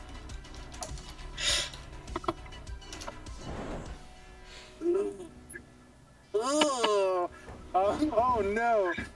Dr. Quentin Quinquale, you are engulfed in a fiery explosion. Give me 1 second. I need to roll another D8. I also have to make a roll. Oh my god, am I out of D8s? I don't have a lot of dice. Oh no, it's a D10. D10. I have that. Oh no. Death save. I also have this mark. I have a panic button. Intentionally triggered. All creatures input. Oh no. Or upon death, I basically explode. I have rigged Chain myself reaction to. explosions, hooray. Yeah, this is a chain reaction. Oh boy. I hate everybody. I hate everybody. This is Dr. ridiculous. Quentin Quinquale, you explode. Please roll 3d10 damage, please. So Noel goes, I "There's make a a body bomb." save though, A so I'm bomb? gonna do that. Oh god. Let me make Want to a know what the body best save. part is? Doctor's got 4 rounds left. Nope, I died. Noel, you take 18 points of damage. So take you're a gonna wound. go. You're gonna go down. You're gonna take a wound. Or no. This is an I still explosion. take a wound, but my armor does reduce that by 7. So 18 minus 7 is what? 9? Yes. 9. Okay. I'm evenly at 0. Okay, cool. So I take a wound and I go back to 20. Sorry, don't take Okay, any however- carry over. 18 minus 7 is 11. Dr. Quentin 11. Quinquale, You're right. please roll a d9.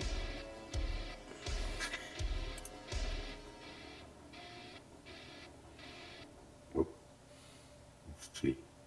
I kind of want to see an 8. Ah. A 2. Oh man. you get singed, and you have disadvantage on your next action. Sure.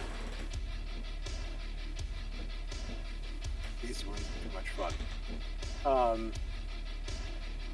man, Dr. Quinn Quayle, and out of the picture now it is Null versus Darkstar. Where the Dr. Source water? He had a heart attack. Fuck my life. He exceeded 20 stress.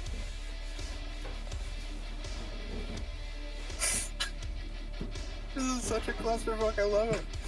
Oh my god. Should fucking stay where I was. I knew better. You should have turned I on the fucking knew better. comms. Reroll speed. Should have please. done your job.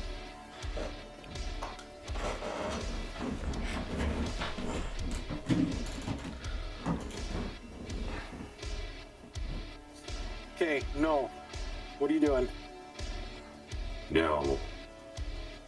How big is this hallway? We'll just say that it is 1.5 kilometers tall. Kilometers? Jesus Christ, I'm an idiot. I would like to... 8 feet tall, 5 feet wide. Is it possible to move past into the airlock and shut the airlock door? I don't see why not. Okay, that's what I would like to do. I would like to turn to the airlock and go in. I would and cycle it. So that way, Mia can't get to me, and I'm safe on the other side. Okay, now. Just gonna ask that explosion. Okay, never mind. If I can get 30 feet. Okay, you can make it just inside. And then use my authorization to close there.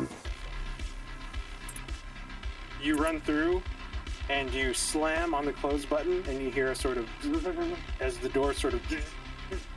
You will not close. It was damaged by the bomb. Okay, the guy just trying to slice up fucking Mia. Yeah. Alright. Let's see that.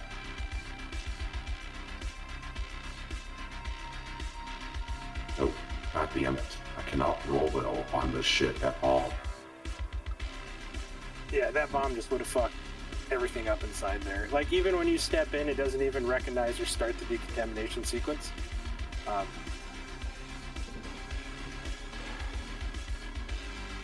should have gone to the other door and see if I could just open that. The big one? Further into the vault? This one here. Oh, boo. See if I could have just been like, open this door and then close it behind me. Oh well. Okay. Darkstar. Yeah, kind of start shooting. Okay. Also, I do have firearms, but I'm not sure if that's adding to my weapon here. But here we go. It doesn't do it automatically, so you would have to add it. So if your combat is 49, firearms is another 15 on top of that. So that is a success. Yeah. You take 14 points of damage. Your armor's already been ablated, right? Yeah. You don't disadvantage on close range with that by just for my sake. Is there? Hold on, we'll look. This what gun is this? Pulse rifle? That may Pulse not rifle. apply. The smart rifle does, but I think the pulse rifle might be different. So the pulse rifle is a long range. Yeah, why it doesn't say it specifically, so it doesn't. But my rifle, I can't use it at close range. Oh yeah, on combat check, fired at close Yeah. range, disadvantage. That's okay. Everybody roll speed. You need to win this round. I won't. Oh my god. No, Yeah, can I get this door open? you can. Or I would like to come over here and shut the door. You can. And then I would like to, if I have anything left in me, make it to the left. Let's see. You can make it into the left. Cool. Now, would it be, was that my full action to do all that? I Or am I usually, just shouting, I usually open door, treat it. closed door? I usually treat opening doors the same way they do it in D&D, because there's no rule in here that says Okay. it's an action to open. Then I'll take the lift down. Okay. You take the lift down, and then you hear a hiss as more sneak attacks. Let me go here. I forgot how to do this. Bear with me.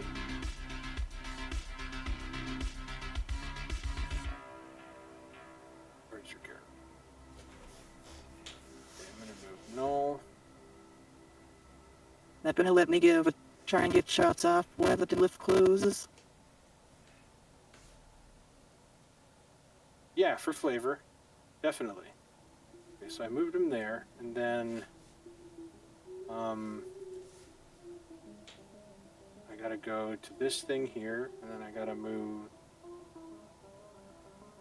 null to the drill core.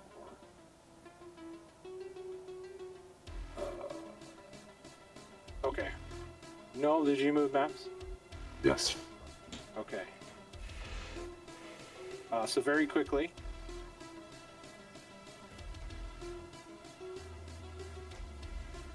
the lift goes down, it opens, and you see panels sparking occasionally, bathing the room in brief strobing lights. The main drilling console displays a reading far beyond the station's required limits and depths. And it is just a sort of really noisy, mechanical, steampunky sort of sounding, like machines going, drills sounding, emergency klaxons down here are going off. And that's the end of your turn. Dark Star, you're sort of shooting as the doors close, and the lift closes, and it goes somewhere.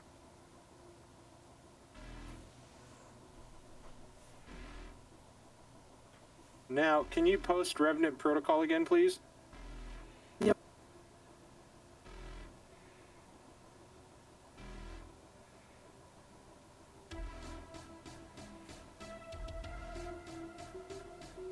Triggered within 2 rounds, fighting for 2d10 rounds. If there are no remaining enemies, user must roll randomly for targets. Would that mean enemies in sight? If Null takes the lift and goes down, and you don't see him anymore, would you still chase him? Like I with the would think so, protocol, or have you chase him? I would think so, because there's still one remaining enemy. Okay, so I the s- I next still- round, you're going to have to wait for the lift to come back up. So you can move to the door and hit the button, but since the lift is down, you have to wait for it to come up, and then it'll be up, and you can take it down next round. Did the lift go all the way down in one turn? It didn't take forever like the last, It Between- went down. It only took forever for some reason to get here from level 3. Okay. Do I have any way of stopping the lift from going back up? You can try to hack it shut. Or did I have don't to know. input You don't know what that would do. higher level I security? mean, you can probably use your tier 7 security clearance. And, Yeah, I would just like to say to shut down the elevator, but if I can, I have tier Yeah. 7 clearance. Let me shut this put shit your- down. You put your tier 7 in, and it just shuts off. Dark Star is just sort of hitting the button, like almost comically. One No. arm just sort of. Not that I should be too worried, but I'm gonna take it for protocol because the only other person that had a key card was Stars War. So, but I'm not taking the chance. I'll send a clearance. Don't let this lift back up.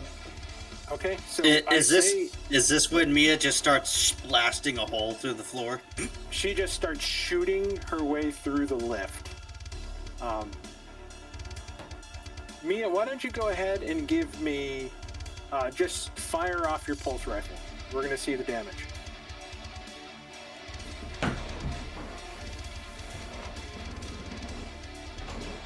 10 I believe it was...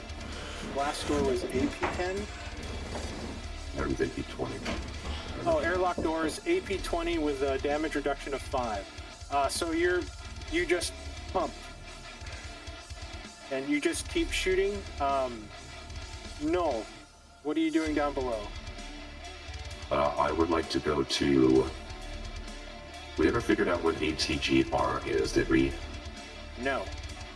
Then I will go to There light are control. there are computer accesses here. Yeah, I'll see if I can find access to, or a map or something, information about where the power station is. You can give me either a hacking check or you can just do a computer's check. This will just do see how hacking. fast you bring up the information.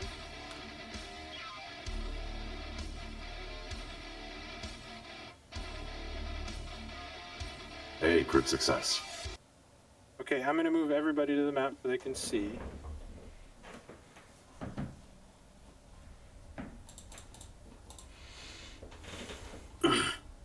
You bring it up and you find the ATGR file.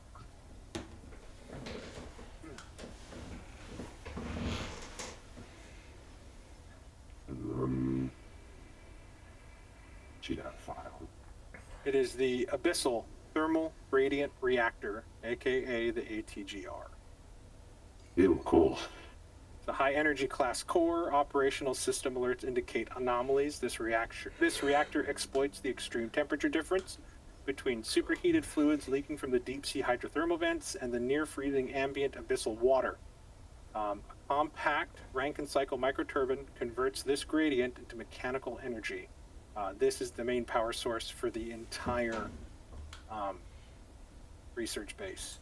It is capable of generating 31 megawatts of electricity constantly, but you see reports showing that at some points it was spiking up to 40 megawatts. And just to kind of put it in perspective, like 40 megawatts is enough to like run a small town.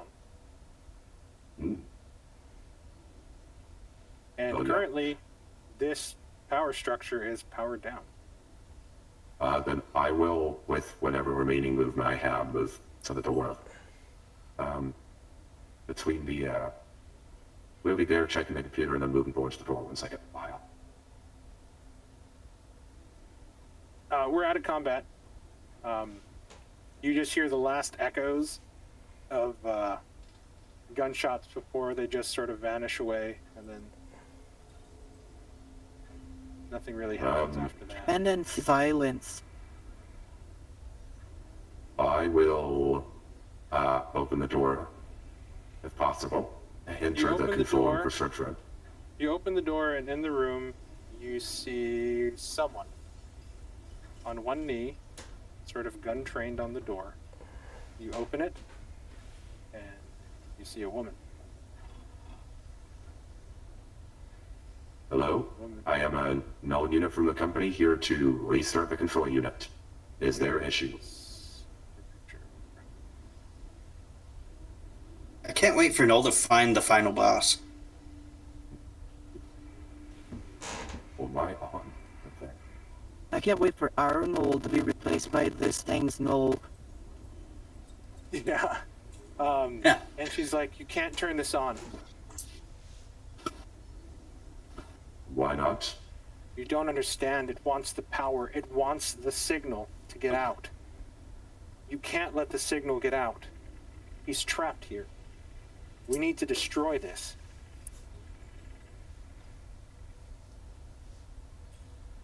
Trapped. Sorry, I'm very confused.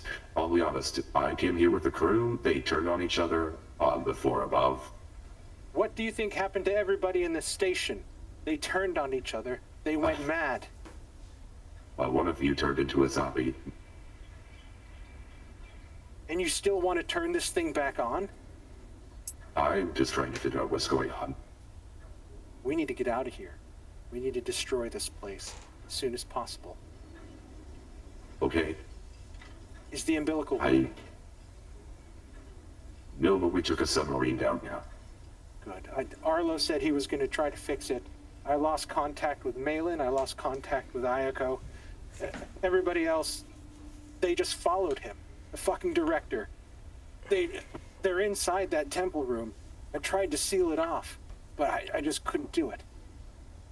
I don't know which one was the temple room, but we avoided quite a bit of this place out of concern. And we avoided, what was it, floor 3 entirely? Then you were smart to do so, and then she pulls something out of her pocket. Here, quick, put these in. And then they look like, almost like hearing aids. I'll put it. And you don't hear anything. But when she speaks, you can hear her voice very clearly, but it blocks out all outside noise. This should block the residents. Oh, good. We need to go now. If you don't mind, first I'm going to take a stim pack. If I got very badly injured. Is this the first one you've taken today? Yes. Oh, shit, yes. Okay. 14. And then I have advantage on rolls for 1 minute. Sip. I would like to... Okay. I was able to get clearance to use the lift. We have a submarine. Do you know how to pilot that? You don't need to pilot the submarine. You just tell it to go back up to the upper tower. True, it's been a crazy day and I totally forgot. I will let you go to the lift. Did you and I will find follow you out. anybody? Did you find anybody else? Anybody else alive? You're not going to like that answer.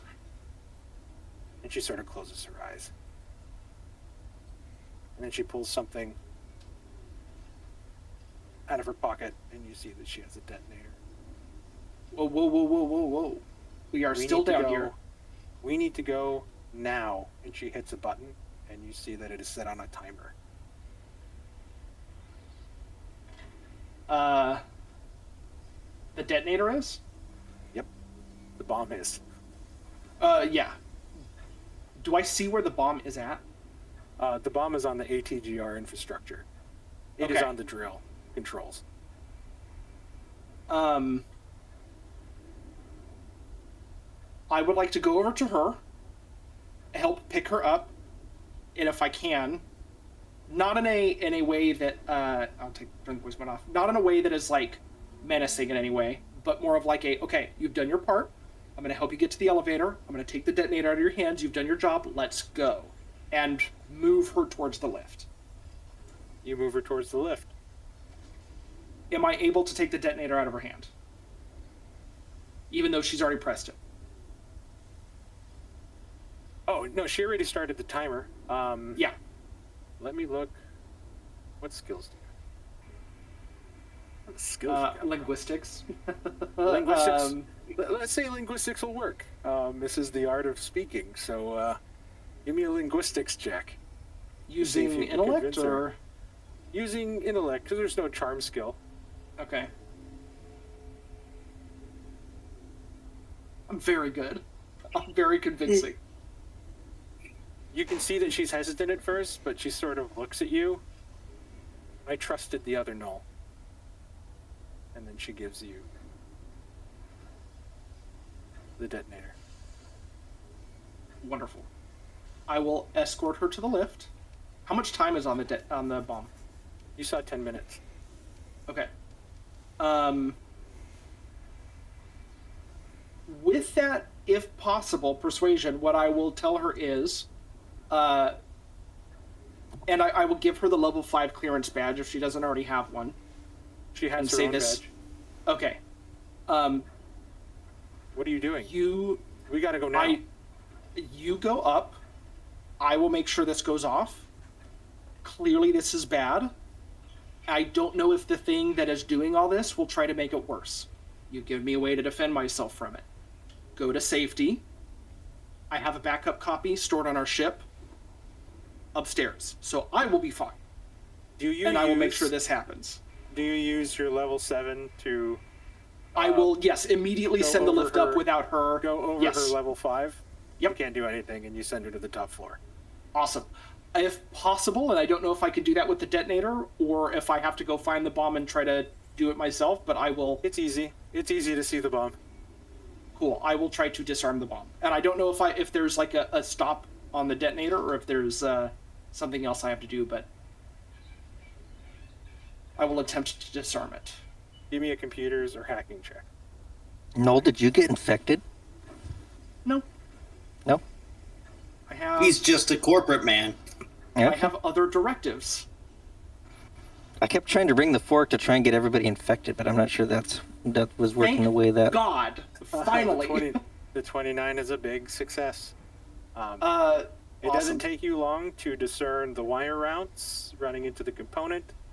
Sort of plug into it and disarm it immediately. Awesome. Before I forget, I guess, after I disarm the bomb, I'm going to go back to the lift, make sure that once it gets to the top, she cannot bring it back down. If I can, shut it off in some way. You wait, or block and you see access to this floor. You see the sort of green arrows going up and up and up and up. It's like in transit. In transit. Boom, arrived. Level 1. Is there a way for me to stop the elevator from being able to come down? You can use your level 7 access to just I will stop do it. that. Good. So that she stop cannot come back down. And then I will go back to the room and I will turn the power source on. Awesome. Just give me a computers check. This is proprietary actually, no. This is something that you would have been sent in your information packet. This is proprietary, new technology being developed here. Mayon was the engineer responsible for this project. Probably easy to discern that she had her reasons for shutting the power off, but knowing the schematics, you power it on, and you are overcome by resonance. You no longer hear the machine. Even with my hearing aids in? Even with your hearing aids in. Damn. Deep down, you sort of feel everything stretching out above you all the way up to the top, as if you were sort of one with this entire metallic research complex. As your eyes sort of go forth and you see a hideous creature chasing a woman that's crawling on the ground calling for help. The creature once known as Theon Gratz. Spikes of keratin and hair growing out of his body as he's sort of limping towards this woman. There's something impaled in her leg crawling across the ground. Your facial recognition system immediately puts a name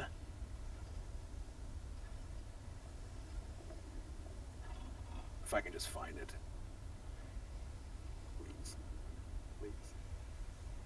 Immediately puts a name to the woman,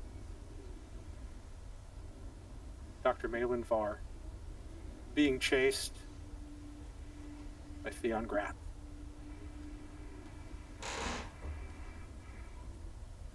Your vision and sense circle in towards one of the labs. You see a figure flickering in and out of existence, screaming, trying to be heard, trying to be seen. See Dr. Orlov Rasputin. Form flicking in and out of existence, forever trapped by the temporal materials he was studying. Now one with the resonance, one with the silence. Your vision stretches past the fallen bodies of Team 117C, going towards the large vault doors, entering what is only known as the Quiet God Complex. You feel more than see inside the chamber. These almost beautiful fractal geometric shapes that sort of grew from the wall. They weren't made.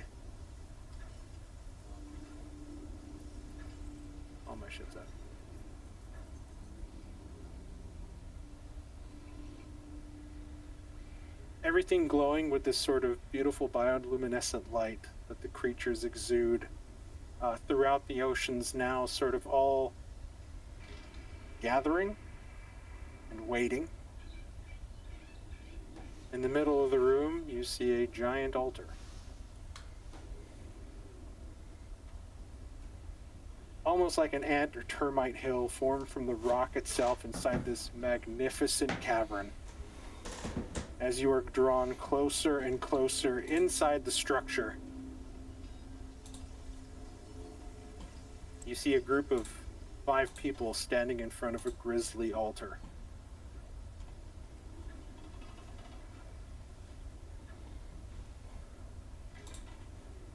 As the face zooms in, the one in the middle turns, stares directly into you. And he welcomes you to the silence.